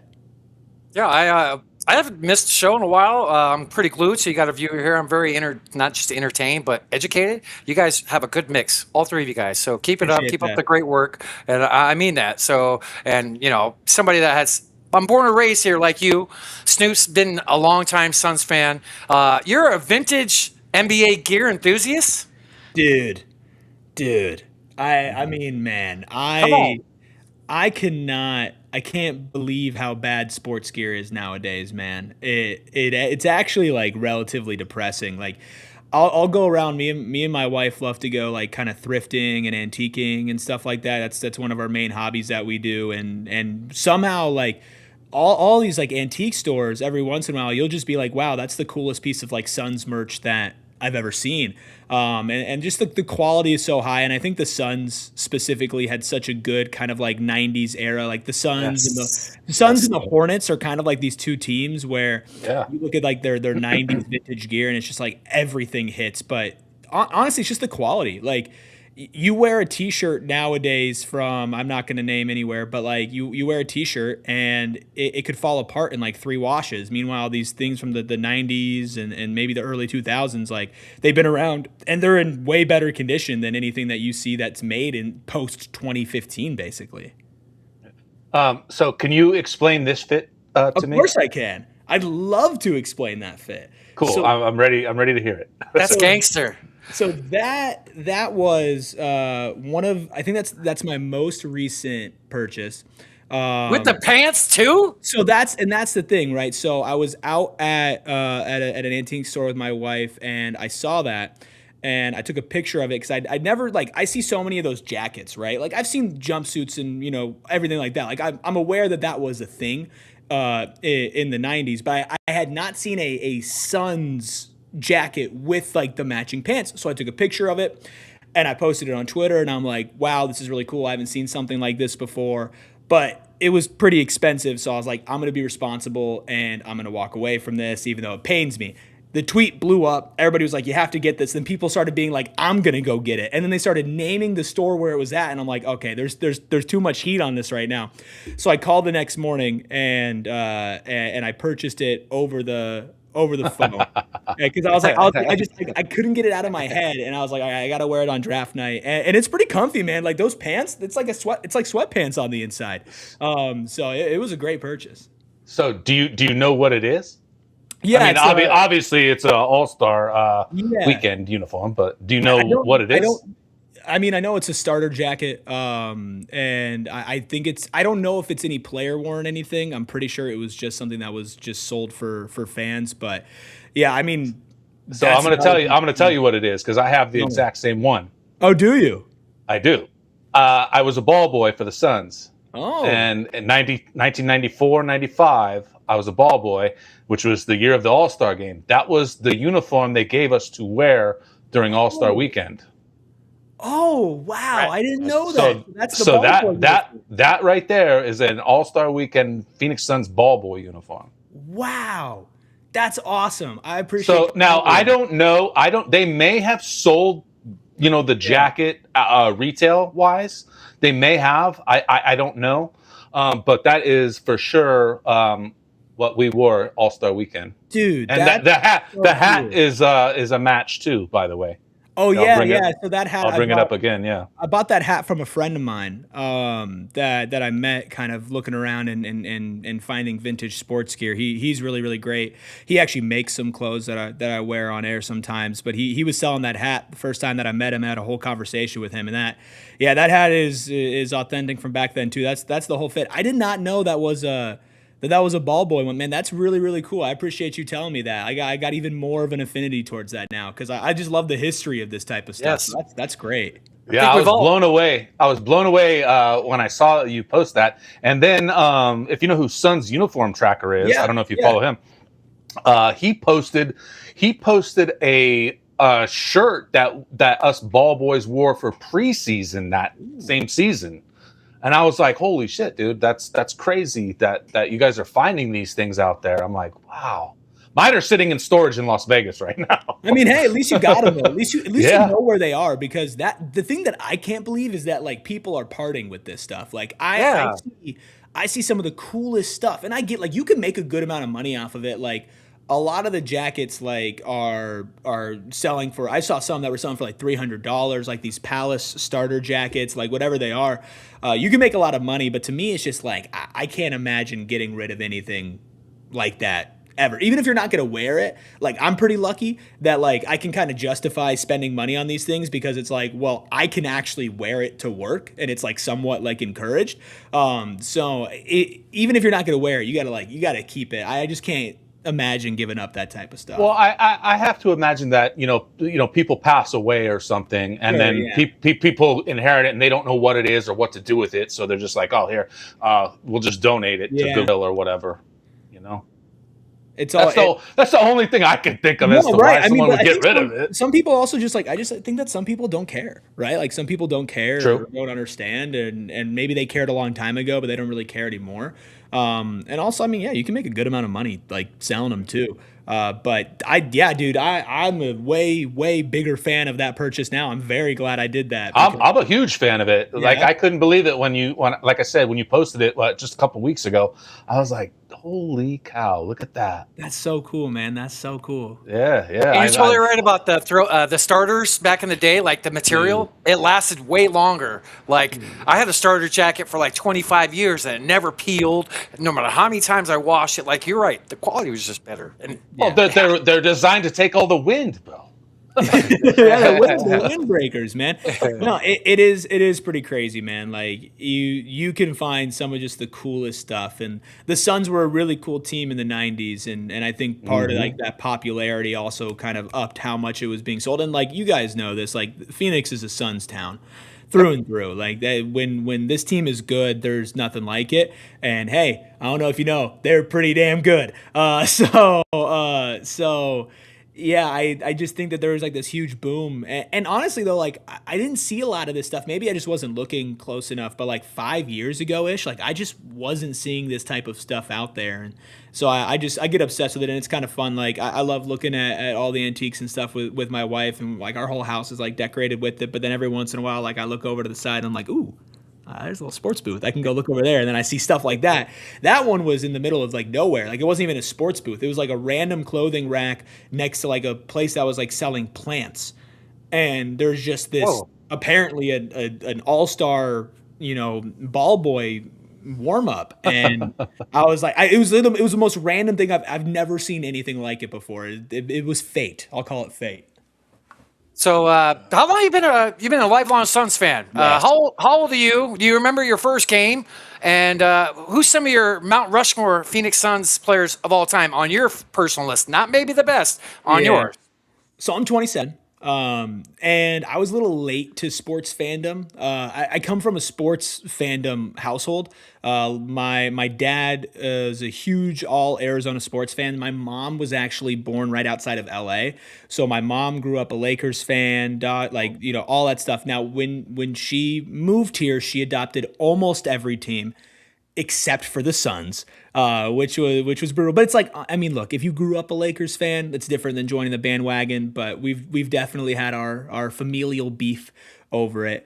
But I started really getting into sports in general, like 6th grade, 7th grade. Did you play? I did karate, actually. Oh, okay. So I trained for 15 years. I was very dedicated to that. I've got 11 black belts. So I was very, very dedicated to that as my sport. in high school, I started playing pickup basketball a ton, and so that's kind of what I've been doing ever since then. I stopped training martial arts when I went to college, and I really, really dove into playing basketball. So I definitely play. Like I play now. I'm recovering from an injury, but before that, I hoop for sure, but not growing up as much.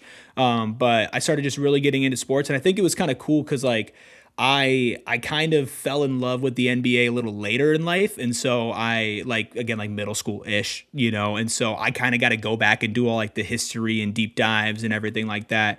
I really started tuning in kind of near the end of Steve Nash's tenure. At that point, like the Nash MVP seasons and stuff like that, like I was not very old at all. Not to make anybody feel old, but I just wasn't. Well, you're doing it. I apologize, but being able to kind of go back and see all of that, like I've really found myself to fall in love with like the history of the game, and not just like the Suns, but even going all the way back to all the other franchises back through the '60s. Like it's really cool. And so for me, like, I mean, when I became like a sicko, like not just like a casual fan, but like a sicko, was like the dark ages, right? Like the one good season that I really had when I first became a sicko was the year that they won 48 games and they missed the playoffs, right? That was kind of the pinnacle of what my fandom was when it was starting to peak. Hornacek team, the Hornacek team. Yeah, the Hornacek team. Yeah. So I'm a huge Goran Dragic guy. I mean, look, obviously, like my Mount Rushmore is Steve Nash, like just all-time Suns great, Steve Nash, Charles Barkley, Devin Booker. And I think the fourth you can kind of debate back and forth. I love Amari. Personally, I'd put Amari on there. But if we're going like underrated kings for me, like I'd go Goran. Goran is one of my favorite Suns of all time. One of the best games that I ever went to was when he dropped 41 against the Anthony Davis-led Pelicans at home, and he hit this huge top-of-the-key banking three over Anthony Davis. I was also at the Tyson Chandler game-winning inbounds from Dragon Bender. I was at that game. So again, like real sicko shit. But I am a big Mirza Teletovic and Gerald Green fan as like Suns role players. The one season that Mirza was here, he set the NBA record for threes made off the bench. That guy was hooping. And then Gerald Green is the guy. I mean, dunks, threes. He had a 40-point game against the Thunder. That's all great. And Devin Booker's on every Mount Rushmore of mine. Like, that's my favorite Sun of all time. For a lot of people in my age category, like, that's going to always be the guy. But it's different when we're talking all-time greats, right? And just like looking at the franchise, like I think to me, there's a very clear three. And then you could throw Alvin Adams, you could throw Walter Davis in there as well. Like there's been a lot of like really great Suns. Connie Hawkins is somebody that you can really look at as somebody who hooped a ton for this team and was really good. Tom Chambers obviously was fire. There's actually a really great history of just like kind of top end players in this team, and it's really fun to go back and learn about all of them. Totally right with the history. We're going on 60 years coming up. What, in a year and a half? And right? A ton of championships too. Yeah, we'll get one, brother. We'll get one. One day.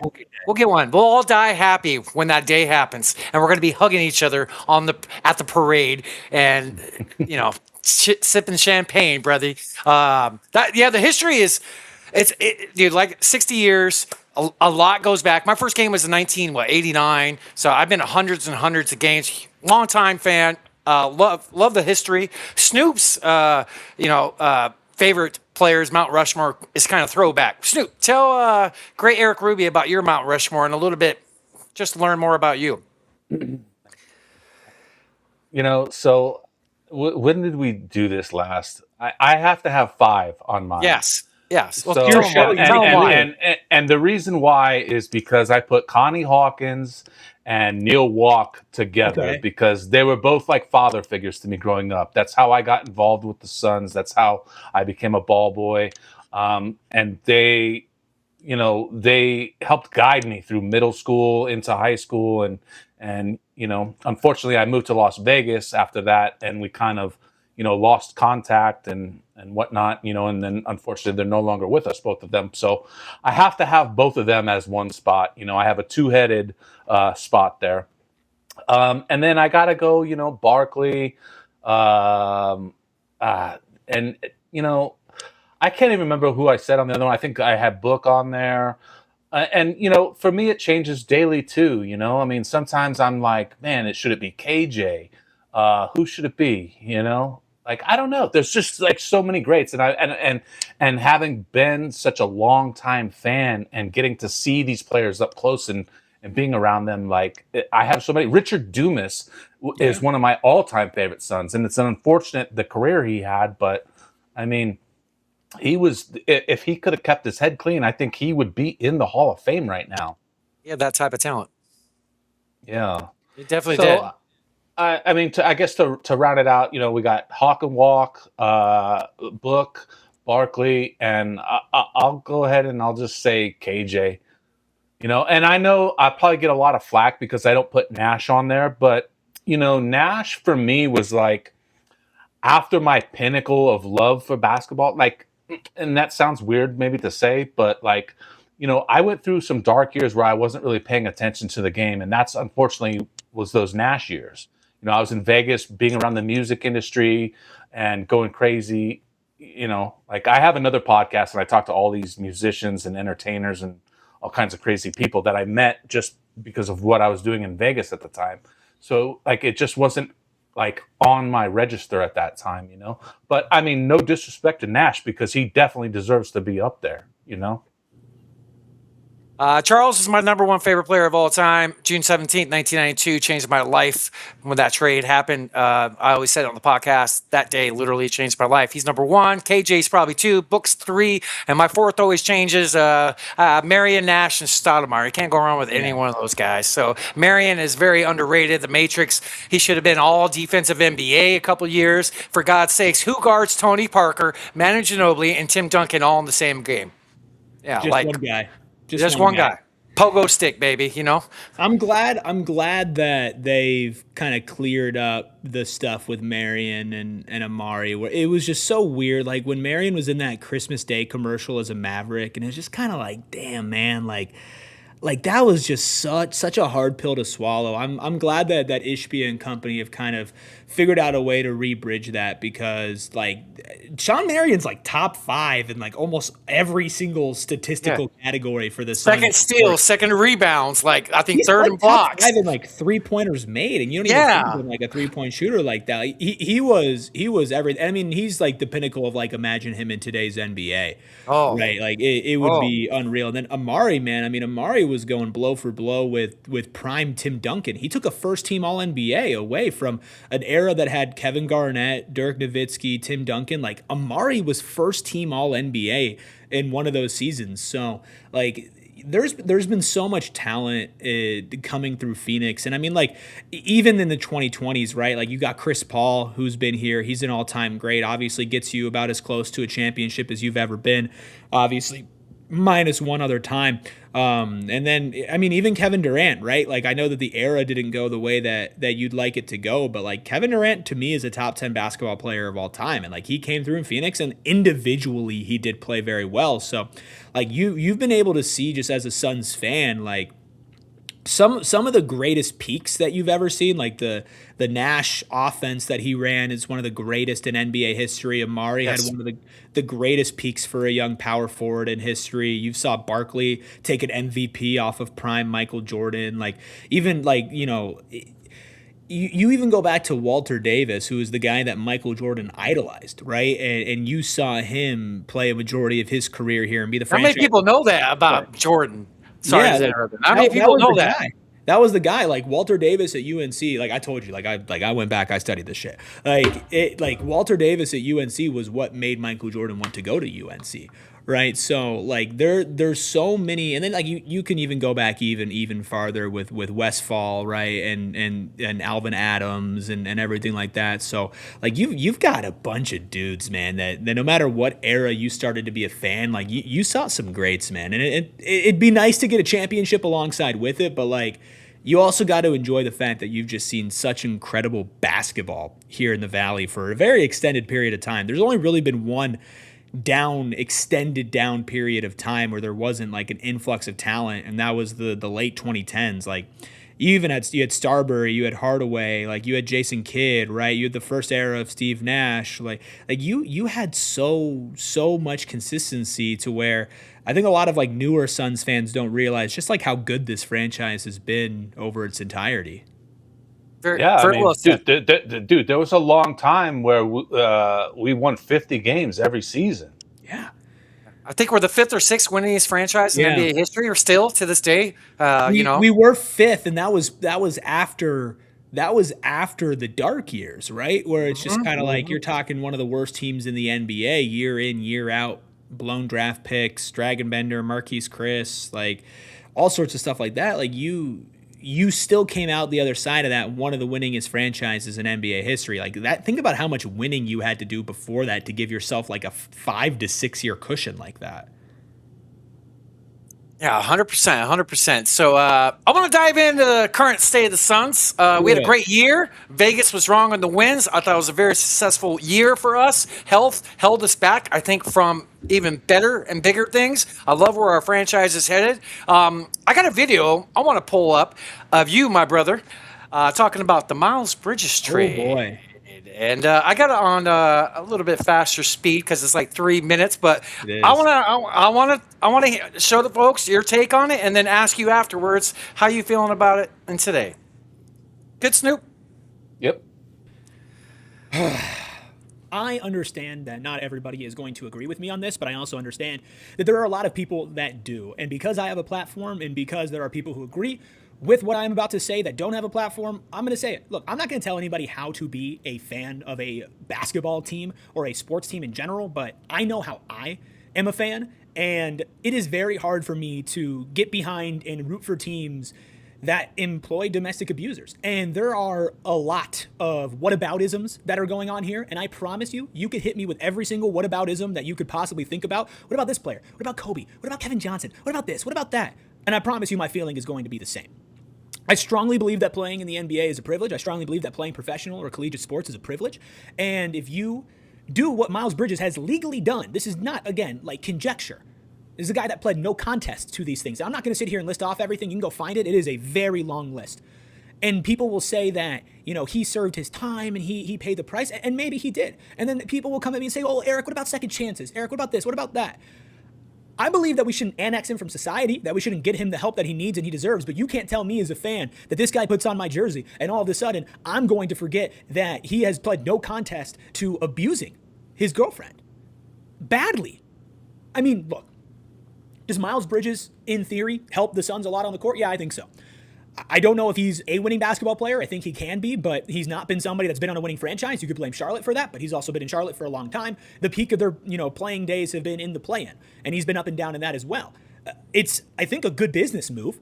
You trade Grayson Allen and Royce O'Neal, which I feel like are depreciating contracts, who have extra years on the books for Miles Bridges, who's expiring this year, even though they're 1,000% going to give him an extension.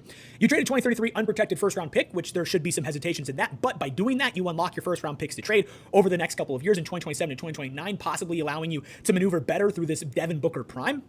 And you can maybe just say, hey, if we get past that, we could find a way to acquire a 2033 first-round pick. Like, I think business-wise, this makes a lot of sense. I think on the court, this makes a lot of sense. I don't think it makes the Suns contenders in the West, but I do think it makes them better. I think there are questions as far as defensive buy-in and capabilities, the ball movement side of things, like the defensive just kind of buy-in the Suns had. I totally understand that. On paper, why the Suns would make this move. I actually think on paper, it's a pretty good move. I don't love giving up the pick, but I do think that on paper, this is a good basketball move. But Miles Bridges did things off the basketball court that should impact his ability to be on it. And you can agree with me, you can not agree with me. I don't really care. I'm going to say how I feel about this because I know there are people who do agree with me, and I know there are people who don't have the platform to say so. Hit me with the whataboutism all you want. Hit me with anything about any former Suns player, any former great, any whatever. If you do something that I believe is morally reprehensible off the court, and it's proven in the court of law, I'm going to feel differently about you being in a uniform. First, I want to say, hold on. Not everybody is going to. Sorry. First, I want to give you props. You could see the passion coming from you. You did that right when the trade, I think, was announced. So very raw. But a lot of people in the media put that out there. This is something character-wise we got to question. How are you feeling about the deal now after some days settled and maybe things settling more in? I mean, I feel very similarly. I think it's very hard. in sports in general to police how people are fans.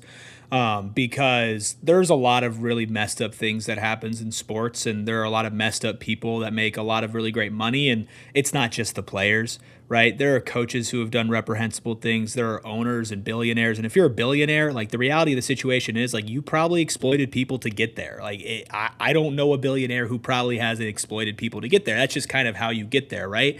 So there is kind of this inherent like contract that you make as a sports fan where you kind of have to accept that some things just aren't fair, and some people don't want to hear about that type of stuff, and honestly, like there is a part of me that does understand that, and there's a part of me that understands that this is an escape for a lot of people.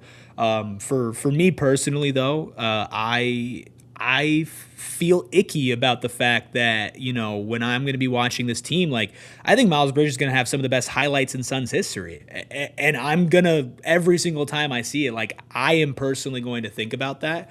And again, like that's me. And if other people want to use it as an escape and they don't want to think about it, like I think that's their prerogative. But off the court stuff really does matter to me a ton.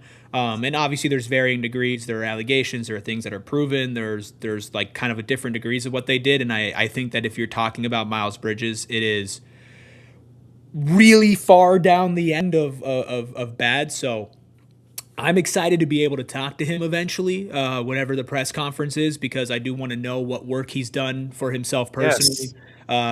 When he apologized for this with the Hornets, he mentioned that he had a lot of work to do as a man, as a family member, as a brother, and as somebody who he wants, you know, people in his life to rely on. I haven't seen anything on what he's done since then, so I'd love to give him the opportunity to tell me exactly what he's done, because I will have an open mind with him to at least hear what he has to say.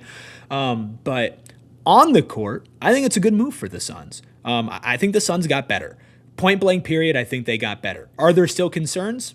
Without a doubt. There are 1,000,000% concerns. Nobody in their starting lineup shoots over 34% from three. That's a concern. But they traded two guys that were smaller, one that wasn't healthy, and the other one's going to be 34 years old this upcoming season, for a guy that's technically in his prime, who's an athletic freak at 6'7", 250-ish, 225 actually? Yeah, 225. And has this rim pressure and this ability to roll as a power forward that you just didn't have before. So 2033 unprotected first-round pick is a steep price. You better hope that he makes you significantly better, but I think he will at least make them better.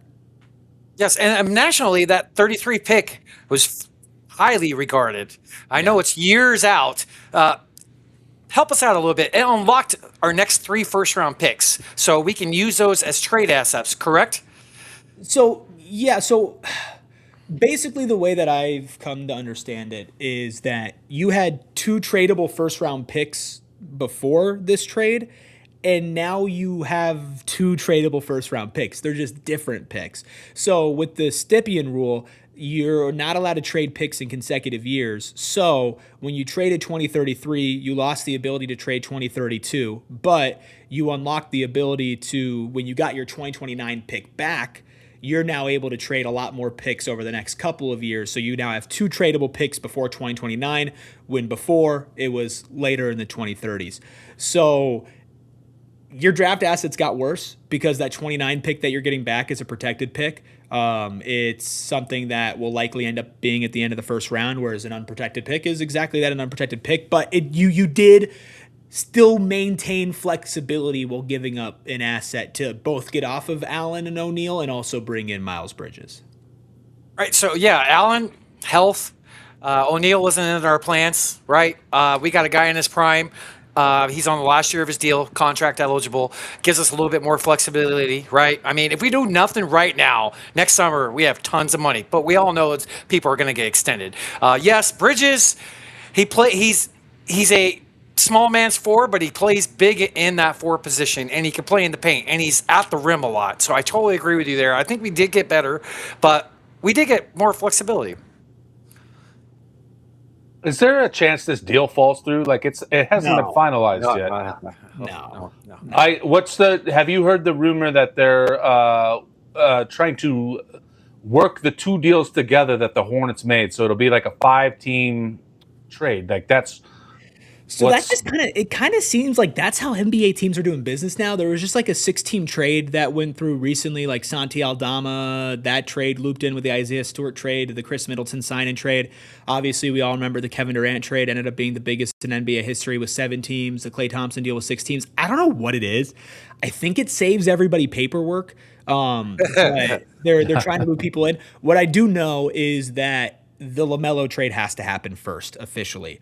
And one of the players involved in the LaMelo trade, Mohamed Gay, cannot be traded until July 9th.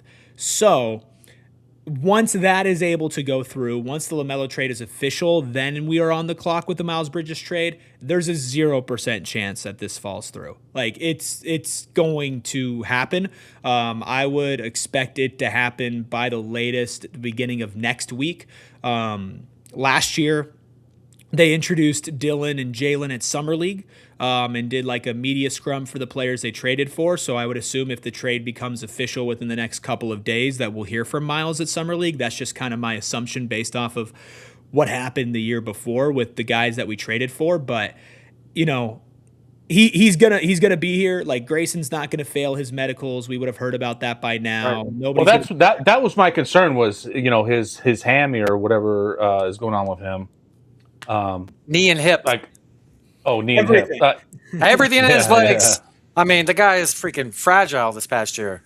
I mean, yeah, it was a tough year for him. I mean, that thigh contusion where he just got kneed in the top of the thigh. I mean, his thigh was messed up, man. That thing was brutal. Did you see it up close? I have not seen it, but I have heard what it looks like. And from what I heard, this was not just a bruise. This was a very significant, massive contusion on his thigh that really messed up kind of everything else that was going on in his leg. You would assume that now that it's been a couple of months, even since the season started, that he's fine now, or at least fine enough to pass a physical. But I would assume and again, this is an assumption. I could always be wrong, but I would assume that if something were to happen with Grayson or somebody's medicals, that we would have heard about it by now. Because from everything that I know, everybody's expecting this trade to go through. And I mean, I think both sides want the trade to go through. So I'm sure that if there is a little medical red flag with Grayson, unless it's like literally he's not going to be able to play basketball again, that the Hornets are going to be okay with it. I like what they've done this offseason, especially bringing some of the guys back on maybe a little bit cheaper deals than what was maybe originally expected. I thought we killed it. I thought we did really, really well. I saw your grade show that you had. Good grades out of everything. Getting Kennard, I thought was a steal at the money, and he's a 3-point leader in field and 3-point percentage. The guy very selected though, but he can pass. He has a great midi game. I thought that was a great sign as well. You like that signing as well, correct? I loved it. I think it's one of their best moves of the offseason. I think the stark difference between the contract negotiations and signings of this front office and the trades is kind of apparent. And again, I'm not a fan of the Miles Bridges trade, but all of the contracts that they signed, I mean, I'm talking home run hits all across the board. Mark Williams' deal, there's a little concern because of the injuries, and it's 3 years guaranteed. However, it's a super palatable deal. It's a super tradable deal, and you're paying him like one of the lowest paid starting centers in the league, which I think is exactly where he should be. Mark's long-term future in this league is likely as a backup center, and that's the type of salary that he's getting. He was below market value. Jordan Goodwin at $6 million is probably the best contract in the NBA. I genuinely don't know if there's another player that impacts winning as much for $6 million. Agree. Colin Gillespie was expected by some teams to get thrown $15 to $17 million. Some people expected him to sign for $20+ million with a team like the Brooklyn Nets. You got him on $12 million a year. Incredible steal. And then Kennard, man, I think Kennard's a playoff player for this team if everything goes right. There's enough defense to insulate him. We saw him had a great playoffs for LA. I have beyond my mom, I have other Lakers fans that I know in my life, and they're pissed. I mean, they're mad, man. Like they are. Did you just say your mom's a Laker fan? Yeah. I don't mean to cut you. Oh my goodness! Yeah. You missed that part, Snoop. Boy, she grew up around LA. So when she moved here, she adopted every other team. She adopted the Diamondbacks and the Cardinals and everything like that. But she kept her Lakers. Boy. Yeah, we have family beef over that. love everything else, but the Lakers fandom is definitely tough. But I have another Lakers fan that I know that talking to me about Kennard, and they're angry. Yeah, They're like I not- have a Lakers fan that's text me right away. I hate you guys. Like, good business. It's good when your front office, Snoop, is doing business that makes other fans mad. true, Yeah. true. And I wanted to ask you this: how in the heck do we get the guy from Golden State on a 2-way contract when this guy's an NBA player? How did that happen? Brian Gregory, man, I don't really know. I mean, Spencer. this is to me the Colin Gillespie effect of things, because and honestly, even to a much smaller extent, Isaiah Livers and Jamari Bouye, the Suns can sell their two-way spots, I think, unlike most other teams in the NBA, because one of our two-ways got converted to a full-time contract for 1 year, now just signed a 4-year, $12 million deal. Another one of our two-ways, and Jamari Bouye, got converted to a standard contract after 1 year with the team. And then another one of our two-ways got legitimate playing time. Like Isaiah Livers got legitimate playing time in the league this year, right? So you can look at the Suns' two-way spot as an NBA player and say, like, hey, if I'm good enough, like, they're going to find a spot for me, especially if there's health problems, which there was last year. I can't believe that he didn't sign a standard NBA contract. He got one. He got converted to a standard contract from the Warriors at the end of last season. But if there isn't a spot that he wanted to go to, he might just be like, hey, I'm going to bet on being in the Suns organization that utilizes two-way spots. And look, the Suns might make a trade at some point this season. Like, they might look at this roster and say this isn't it. They might package some guards because they're guard heavy. They might package some other things, and there might be a spot for him past the trade deadline. So I think that, again, I think that's great business, man. I got no qualms with any of the contracts that were signed with the Suns this year. I think all of them are neutral positives. I think the Spencer's one of his family members tweeted out opportunity. That's all they put. Like, because opportunity, there's a good chance he can get some minutes here, with that, and look what happened last year in Golden State. Injury, forced opportunity, and he succeeded. His best game was against us, I believe. It was. Yeah, he had like 20 against us in that game that we absolutely should have won. Yeah, we should have won that for sure. Hey, I like that license plate back there. Oh, yeah? You show what do you got? Is that for Al? Yeah, it says Shazam, man. Ordered that. I mean, not like expensive, but custom. I love it. I love it. Shazam.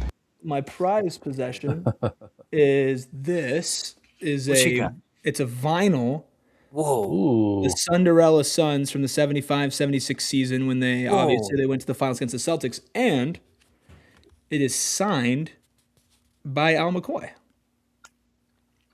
Shazam. Yeah, so the story behind that is that when I was working at Arizona Sports, Al retired. So he had his retirement tour. And after the season ended, they did an event at Sanderson Ford. It was a live Burns and Gambo show from Sanderson Ford. And Al showed up there to, say hi to people, to sign things, and then they brought him on air.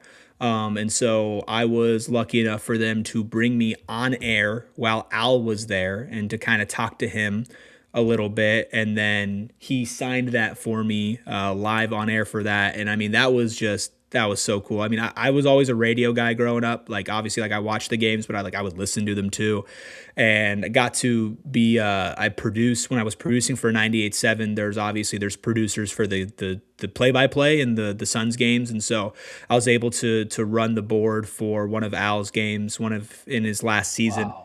And so he obviously, he always shouts out the people who are producing behind the scenes. And so I have a clip of Al McCoy saying my name on air, which is insane for me. And so that was really, really cool. And that's one of my prized pieces of Suns memorabilia. That's actually my dad's vinyl. My dad had that vinyl. And then I got a record player. He said, go look through my records and see what you want, because I don't have a record player anymore. And I was looking through and I found that. And so I took it. Wow. Is your dad a Suns fan? Oh, yeah. Oh, yeah? Okay. Yeah. My dad. Al was such a sweetheart, too. It's just one of the sweetest souls you could ever meet.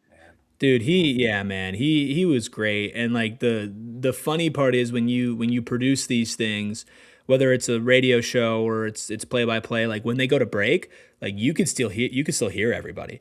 Right. So like I'd be hearing Al talk to people as they're walking by and like saying hi and kind of like holding court a little bit, and like him and Tim Kempton kind of talking back and forth and stuff. And so like, obviously you don't insert yourself into that. You just kind of like sit back and just kind of like be like, what is even going on? But yeah, man, Al's a funny dude, man. And like, obviously like Espo worked at the Sun, so he has lots of Al stories, and like I haven't heard a single bad story about Al professionally or personally, and to be around for as long as he was around, and to be at that high of a level for as long as he was at that high of a level, and to not just be like, quite frankly, a dick.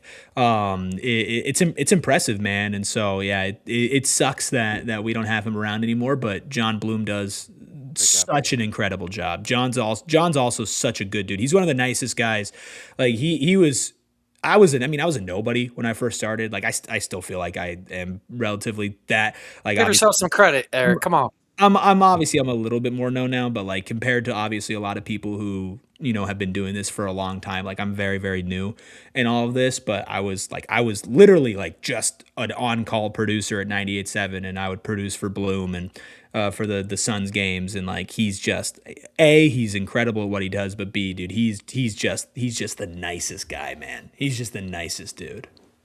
Al resonates with me. My dad and I watched thousands of games together, and we listen to Al every single time. And first thing I think about when I think of Al is my dad, like the very first thing. And then they kind of have a similar look back in the day a little bit. But Al was a sweetheart.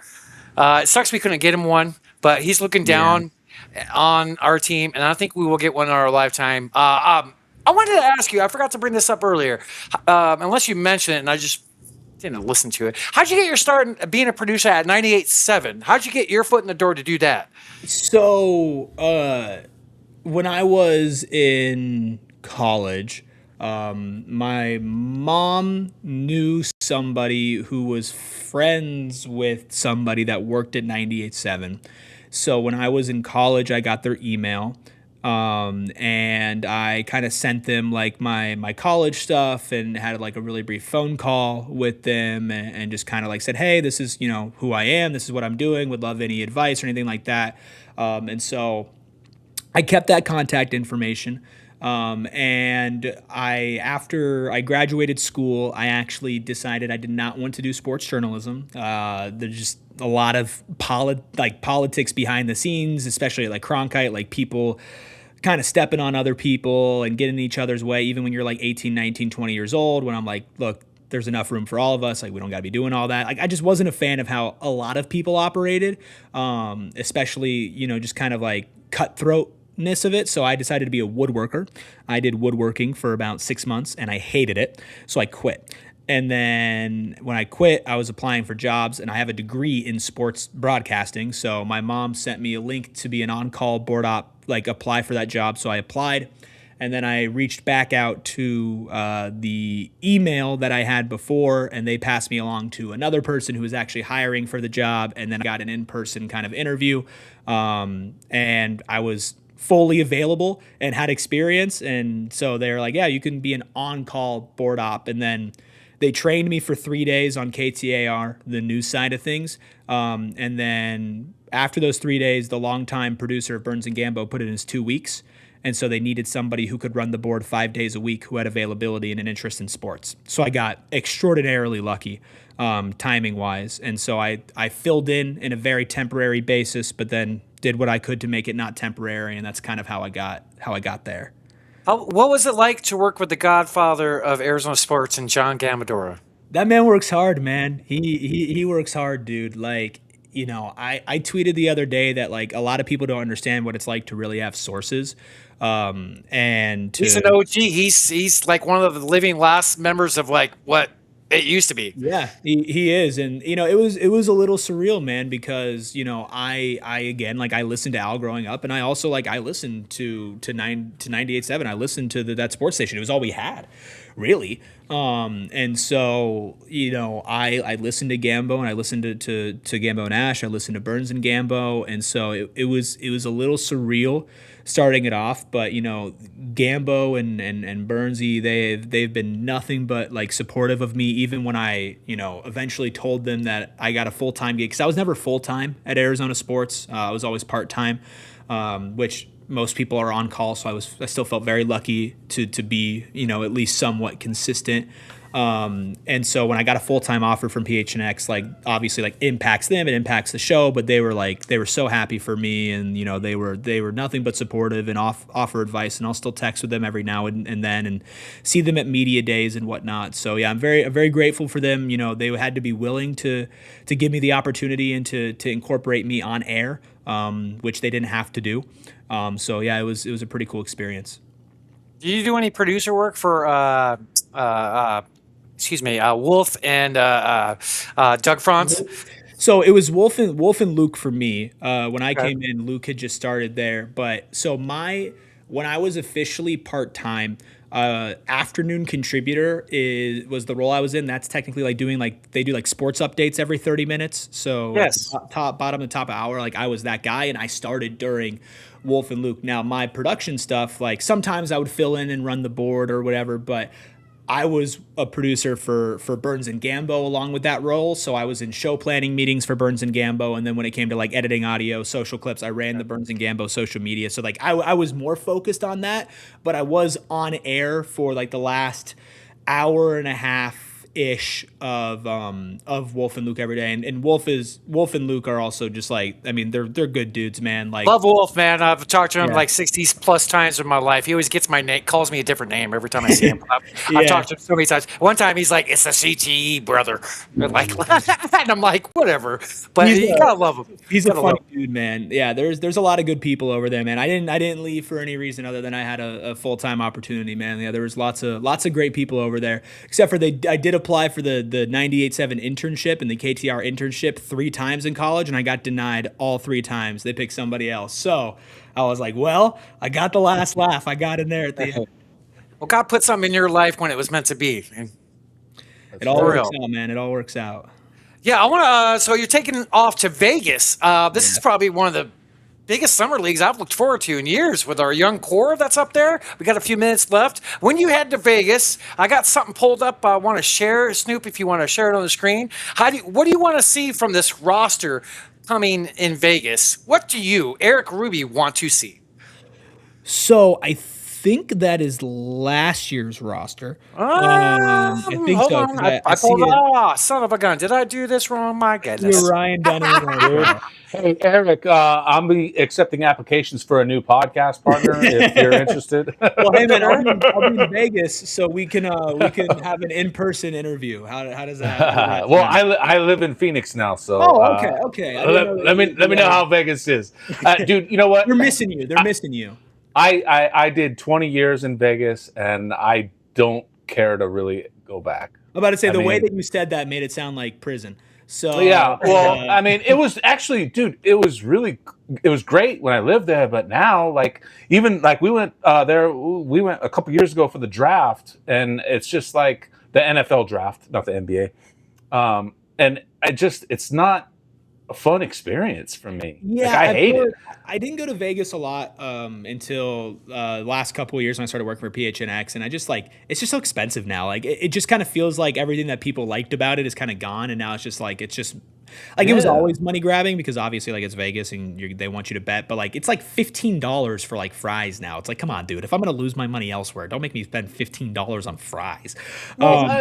Like you could really experience Vegas on a budget and have a great time. Yeah. I mean, like when I was in high school, and maybe I shouldn't say this on the air, but like we used to go to this place on the Strip and we would get 75-cent Coronas or Heinekens, and then you could also get a hot dog for 75 cents. I don't know if you could do that anymore though. I don't think they got those anymore. That's what I'm saying. And you didn't have to pay to park. You know, It's just out of control these days. Well, forgive me. I look like a bad podcaster by not pulling up the right thing, but I'm getting new. I'm learning. Eric, what do you want to see from the roster going into Vegas? Do you want? What do you want to see directly? I would like to see the guys who are returning for their second year in Vegas, Kaman and Rashir, be too good for Summer League. That's always the main thing when it comes to young guys, especially second-year players, is are you too good to be here? Are you better than everybody else? Are you just making such an incredible impact that the Suns only want to play you for the first 2 games before sitting you? Like, I'm glad they're going, but that was what Ryan Dunn and Oso were last year. Last year, I was in Vegas, but only for like a day, so I got to see one game, and Oso just killed everybody. He was dunking on everybody. He was bigger than everybody, and I was like, this guy's too good to be here. That's what I need to see out of those young guys, and then I'd like to see Koa Pete, man. I want him to take kind of a leadership role here. Like, he's got a chip on his shoulder. I think he's a really good player, and I kind of need him to go out there and to maybe be the best player for the Suns, because I don't think Rashir and Kaman play a ton. I think they just play a little bit. I think this is going to be the Koa Pete show, and I want him to show out. Other than that, give me a little defense, Kobe Brea. I know you can shoot the ball. Give me a little defense. Give me something else besides the shooting so I could talk myself into seeing you in a roster spot within the next year. And then I'd just like to see a point guard who passes the ball, because point guard play in Summer League is maybe the most atrocious basketball that I watch every single year. So I need a point guard that knows it's not their time to shine. Did Fleming's huge. He gained a lot of weight. I love 20 pounds. Yeah, dude. I don't know if you met him at the media day, but he looks jacked. I loved what you said on your show. He reminds me of Kawhi, a young Kawhi. He really does. It's hope for sure. He really does. Just his built, his strength, the claws, just how he plays, and he could be all defensive NBA talent. Absolutely. I think he's got that frame. He's got the muscle. He's got to build a little bit more offensively, but defensively, he's incredible, man. I'm the most high on him this upcoming season out of any of the young guys, and I'm pretty high on all of our young guys. So Summer League will be fun, man. People can keep up with everything with us. We'll obviously keep people up to date. We'll do some shows out there in Vegas. We'll have a whole Summer League preview that's ready for you guys to watch by the time that this comes out on our channel. So, we got a lot of fun stuff that we're going to be getting into, and you're right, man. This is going to be a really fun Summer League. I was excited for last year, but I definitely think I'm more excited for this year. I think the Kaman, Rashir, Koa trio with a little Kobe Brea sprinkled on top is going to be a fun experience. 100% agree. I can't wait for it. First game's Friday, and you're leaving tomorrow?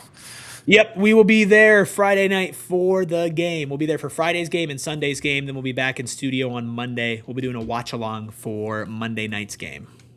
You're doing it at the casino, aren't you?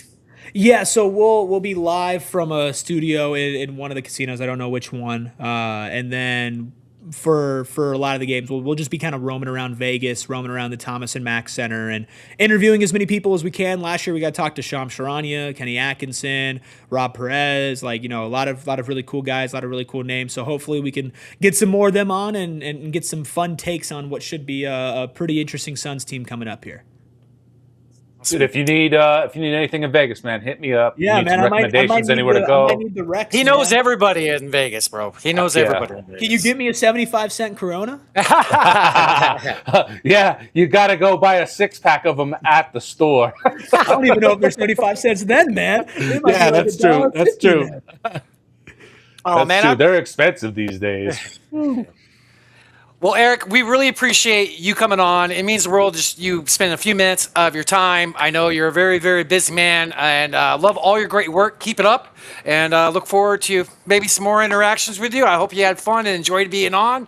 Thank you so very much, man. Yeah, man, we'll have to do it again. I appreciate you guys, man. I'm not hard to find, so I appreciate y'all. I appreciate the knowledge that you guys dropped on me today, specifically the ball boy uniform knowledge. That made my day, so I appreciate that and appreciate y'all. Just Wait, dude, I'll be honest. It made my day when I saw you post it. I was like, "Holy shit, dude! Look at this!" Because I haven't seen one in so long either. I was like, "Holy cow!" Dude, it was crazy, but now it's even better, man. I didn't think it could get better, and now it just got better. So that was great, man. So yeah, y'all let me know. We'll do this again. I appreciate you guys, man. This was fun. Yes, that's awesome. Thank you so much, Erik. Yeah, we're gonna go back to the show. Go give Erik Ruby a follow and all of his great work over THNX. Thank you, Erik. Stay for 1 second if you could. Yeah, no problem. Hola, Haywood. Yo. Man, was that freaking fun. That was awesome. That was awesome, man. Good dude, knows his stuff, and it's interesting, hearing his story about how coming up through college and getting into broadcasting and whatnot. Kind of makes me wish I went to school. Maybe I'd be a little better at producing this podcast. You're a damn good trainer. Thank you, Stu. No, it was awesome. Yeah, his background, like how the heck do I forget he was producer? Like, dude, he did a lot of work. He produced for Owls, one of his last games, like the memory with the vinyl. That's priceless, by the way. And then how long he's been doing it, Blade Bloomer in it, one of the younger media guys. Just all in all, very good vibe about him. Enjoyed thoroughly having him on. So that was awesome. Everybody go give him a follow on X at Erik Ruby is his handle. And then check out the YouTube channel as well at PHNX_sports. And they're putting out amazing content every day. Go check them out. Cheers to Erik Ruby, and cheers to all the people that are supporting us and watching tonight. Cheers to Stu. Cheers. What else we got to talk about tonight? We could talk a little Suns and a little Suns history, unless you got a little bit. What you got? You want me to go first, or? I got one thing. Let me just knock this out real quick. So this is from July 4th, 1958. The Phoenix Suns of the Western Pro Football League were all but finished as a franchise after one season when Dean Grifting, general manager of the rival Tucson Rattlers, stated that Phoenix's money woes were such that Tucson would require financial guarantees. Phoenix never played again. Were you aware there was a football team called the Phoenix Suns? Pick is in. Dropping knowledge. Boom! That's two for Snoop in one episode. Look at me go. Shit, dude. The Phoenix Suns football team? Pull that post back up. Hold on. Pull that back up. Was that the logo in the picture? I don't know. Maybe. Okay. Simple. Holy crap. What's interesting about that too is there was a Rattlers football team in 1958. Yeah, and then later, like down the road, we have an arena franchise that's won like 6 or 7 championships, the Arizona Rattlers, arguably the best arena football league team ever, and IFL now. But I did not know that, Snoop. Holy shit. Yeah. Where's the applause button for Snoop Von Poop? That was, damn. I'll give it up to myself.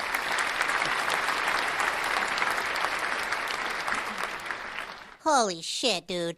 Oh, a little South Park? Is that what I just heard? Yes, sir. Oh, man. Oh. Dude, now I'm kind of blown away. That was fucking badass, sir. Holy shit. Yeah, I thought that was interesting. Shout out to Arizona Sports History, too. Let me shout their page out real quick. Yeah. Totally. At AZ Sports History is their handle on X. They're always posting interesting Arizona sports history stuff, so shout out to them. Definitely. Got a lot of love for them. I look up their stuff, follow them, got their notice on because they always drop some damn good knowledge. And speaking of, I got some Arizona sports history since we're going to that from Arizona Sports History, like you just talked about. This date, back in July 23rd, 1992, the Portland Trail Blazers accused Jerry Colangelo of tampering. But 90 minutes into UFA, free agency, Danny Ainge accepted Jerry Colangelo's take-it-or-leave-it offer of 3 years, $5.2 million. Exactly what Ainge was looking for, giving the Phoenix Suns the competitive shooting guard they needed. Golly, $5 million for 3 years, and now these players are getting $60 million a year. Like, whoa! All right, Snoop. What was Danny Ainge's nickname for us, sir? Long range Ainge. Long range Ainge. That's right. That's right. Wow. Tampering. I never even heard of us, Jerry, even being like talking before the minutes and tampering. I didn't even know about that. That's kind of crazy. We didn't have the internet back then in the 1900s. Yeah, right. God, that was last century soon. Yeah. Why are you bringing up old news? All right, some more Arizona sports history on this date, back July 6th, 1976, following their run to the NBA Finals and losing 4-2 to the Boston Celtics, Suns GM Jerry Colangelo won the Sporting News Executive of the Year as awarded by the league's GM's presidents. The very first such award in the franchise's 8 seasons at the time. Throwback pitcher to Jerry Colangelo, the man. The man. Yeah, well, like we talked about earlier in the episode, if he does in fact get a team to Vegas, that's great for Las Vegas. He's definitely a proven good owner. I wish he still owned the Suns. Yeah, dude, totally one of the greatest owners ever. I think the Suns organization would be completely different. I think we definitely would have seen a championship. Yes, but there were some rough years there with Robert Sarver and thank God Ishbia is trying to change things and he's doing good so far. So he's doing great. Good for him. What I'm most impressed maybe about Ishbia the most, all the employees in the building gush about him, how they're taken care of. And that's great to hear after the last ownership group with all the problems and lawsuits. Yeah, well, I mean, he did let Sophie Cunningham go away. So, I mean, I'm not. She was a Mercury? Yeah, she played for the Mercury. She had an affair with Josh Bartelstein, which is why she's no longer here. Wow, I did not know that. Okay, and he just signed an extension with us. Right. How about that fat dude getting Sophie Cunningham? It gives me hope. Great Scott. Great Scott. That's funny. No, I did not know that, Snoop. Holy crap. We just extended him. Oh, yeah, wow. I saw that.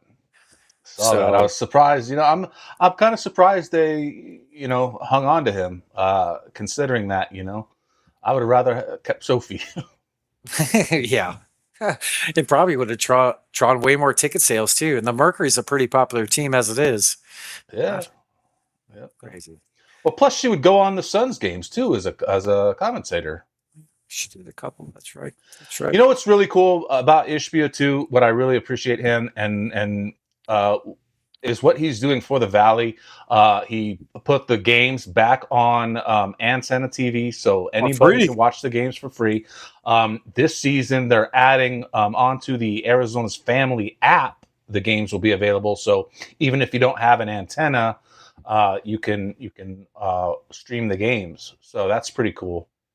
It's awesome, dude. Not even looking to make money on it. Just trying to get everybody's eyes that live here in the state glued and connected to the team.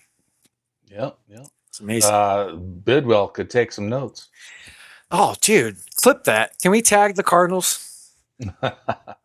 Anyway. That's your team. You tag them. That's your team. All right. Back in this date, the Dream Team, July 5th, 1992, recently acquired Charles Barkley, superstar, led the Dream Team to a win, 17.7 rebounds over Venezuela and Barcelona. Oh, man, another great memory. That Dream Team was something else. Just a little nugget. I've said it before. He led the Dream Team in scoring, if anybody needs to know. Arguably the best player in the world that year. Yeah, not just with the Dream Team. He went on to be MVP with the Suns that season. So kudos to Milk Dud Head. Are you Milk Dud Head? The round mound of rebound. We gotta work on an AI like Dream Team versus Redeem Team, or 7 seconds or less versus the Golden State Warrior team from 2016. Shit, let's just get the footage of the Dream Team when they went at it. Oh, dude, we can't. We'll get flagged.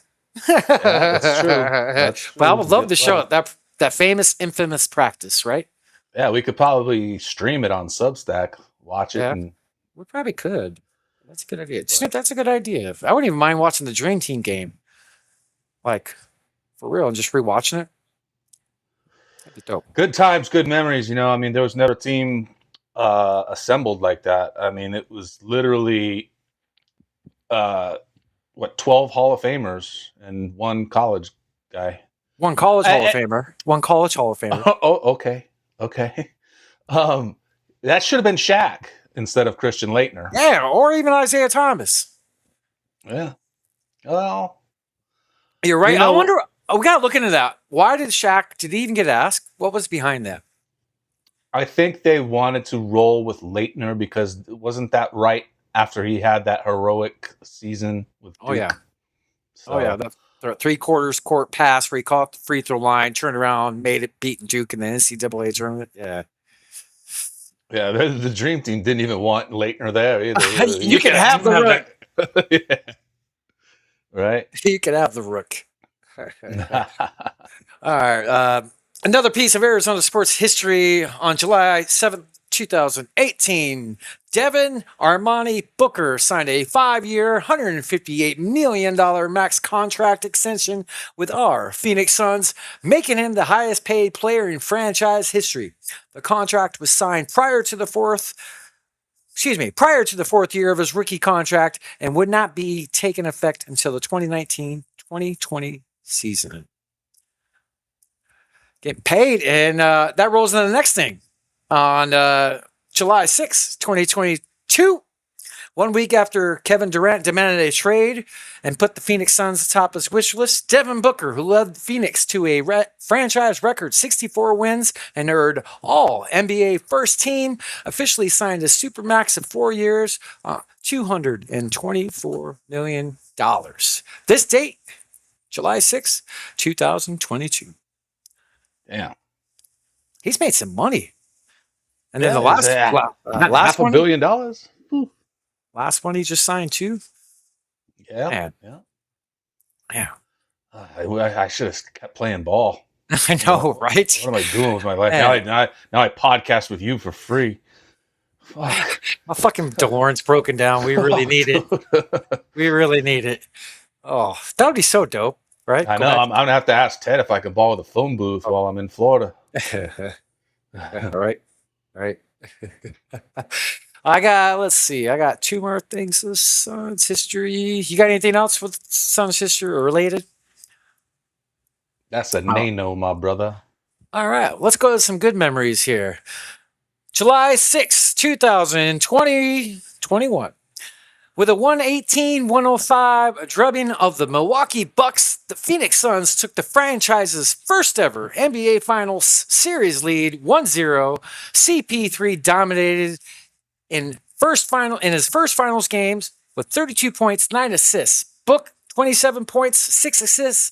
DeAndre Ayton 22 and 19. Damn, I missed that guy. Giannis, he came into that game with a hyperextended knee. He had 20.17 rebounds. Remember what Flex told us? He wasn't even supposed to play that game. Middleton, 29.7 rebounds. This is a great memory, Snoop.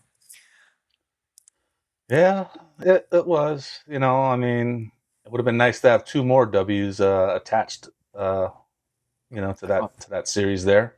Well, fuck it. We're riding high. On 2 days later, we win, taking a 2-0 lead over the Milwaukee Bucks. The franchise's playoff record, 23s, 40 attempts. Booker had 7. He went 7 for 12. 2-0 lead. Unfortunately, that was the last great moment of the series. Look at Giannis' stats, 42 and 12. Bridges, 27 and 7. CP3, 6 turnovers, 8 assists, 23 points. And Book had 31, 5 and 6. Giannis went nuclear. That's the very next game is when he had that 49-point game, the next game. But riding high, 2-0 at the time, and did not win another game. Unfortunately, in other Arizona sports history, this is pretty cool when I saw this. On July 7th, 2004, the Phoenix Suns signed restricted free agent Quentin Richardson to an offer sheet of $46 million over 6 years. The LA Clippers had 15 days to match Richardson's contract, and they did not. The Clippers remain optimistic they could attack free agent Kobe Bryant, who Phoenix had also flirted with. Dude, Quentin Richardson, he was a very damn good player for us when he was here. Okay. I mean, I'd rather have Kobe, All right. We got Nash the night before or the night after. Yeah.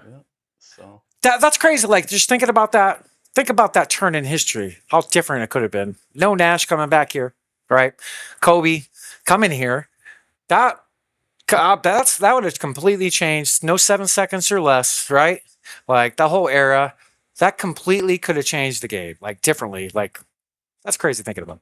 What did Flex say? Something like there was a deal in place for Kobe. What was he saying about that? I can't remember.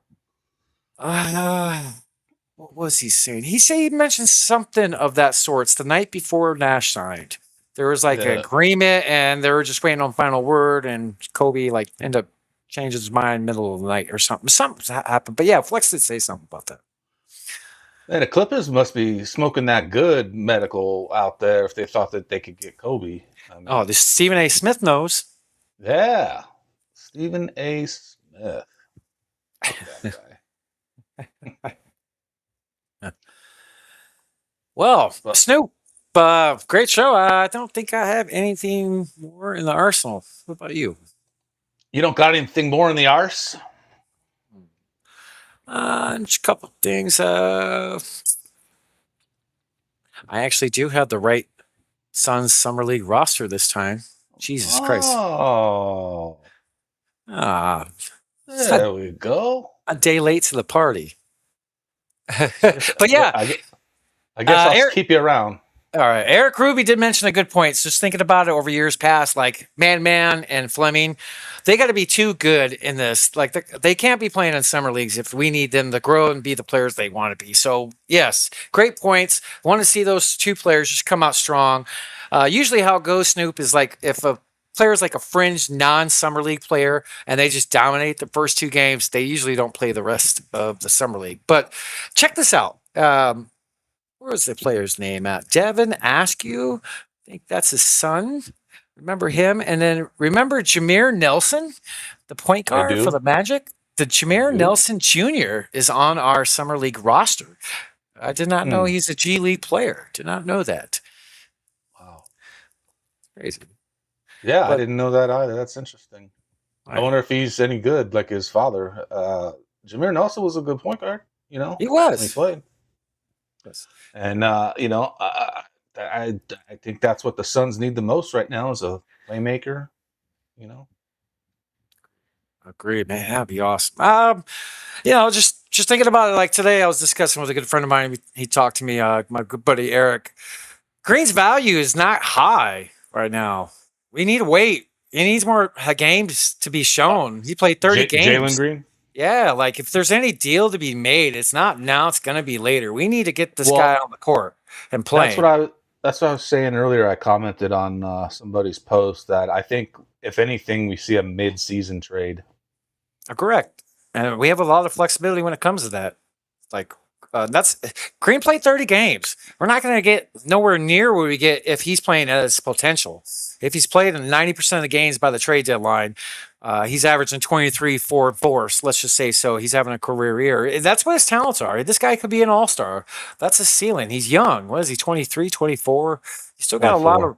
Yeah, and that kind of blows my mind. I mentioned on like a Flex post the other day, that kind of is crazy how long it feels like he's been in the league and he's still only that young. Like, he's got growth. He's got growth. Yeah. I think it could happen, mid-season, by trade deadline. Like you said, if the numbers are there and the games played are there. I can't remember who we were talking to about it, but the Green, Booker, and Williams, they didn't play many games together last season. Yeah. What was the... I think the minutes was like Wasn't- super low. Wasn't it like 30 30 to minutes? I was going 30 to to say 50 minutes somewhere in there for the whole season? Those guys on the court at the same time? Yeah. That's fucking mind-blowing, dude. It is mind-blowing. We missed 150 plus games as a team due to injury. Think about that. That's crazy. And we were still damn good. Hey, if you're a Grizzlies fan, that's only $300 worth of tickets. Supersize my fries. Imagine being able to get season tickets for less than $200.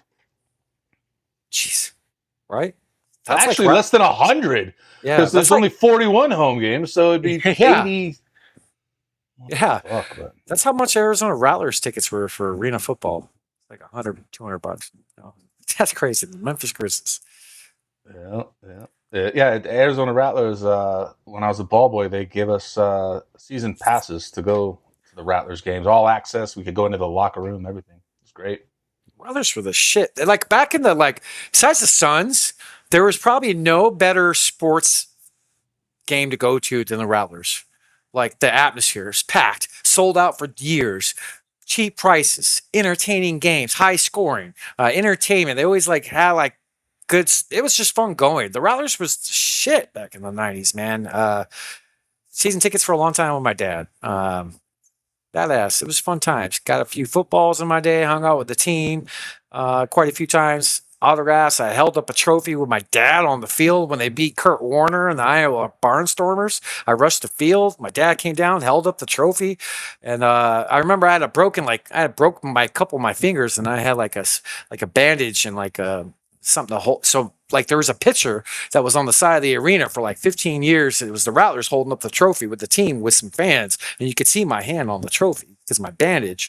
But there's some good times. It was fun, exciting. They're still around. It's the Arena Football League now, or the Indoor Football League now.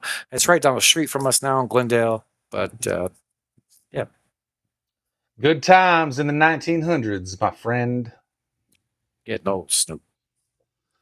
Yeah, you sure are. Well, had a blast on the show. It was a good show, brother. Yeah, good job. Well, thank you, everybody, for tuning in. We appreciate all the likes, the shares, the subscriptions, everything. Keep it up. You guys keep us going. And we look forward to seeing you guys next week. Yep. Good night, everybody. 8 p.m. next week. Love you guys. Good night.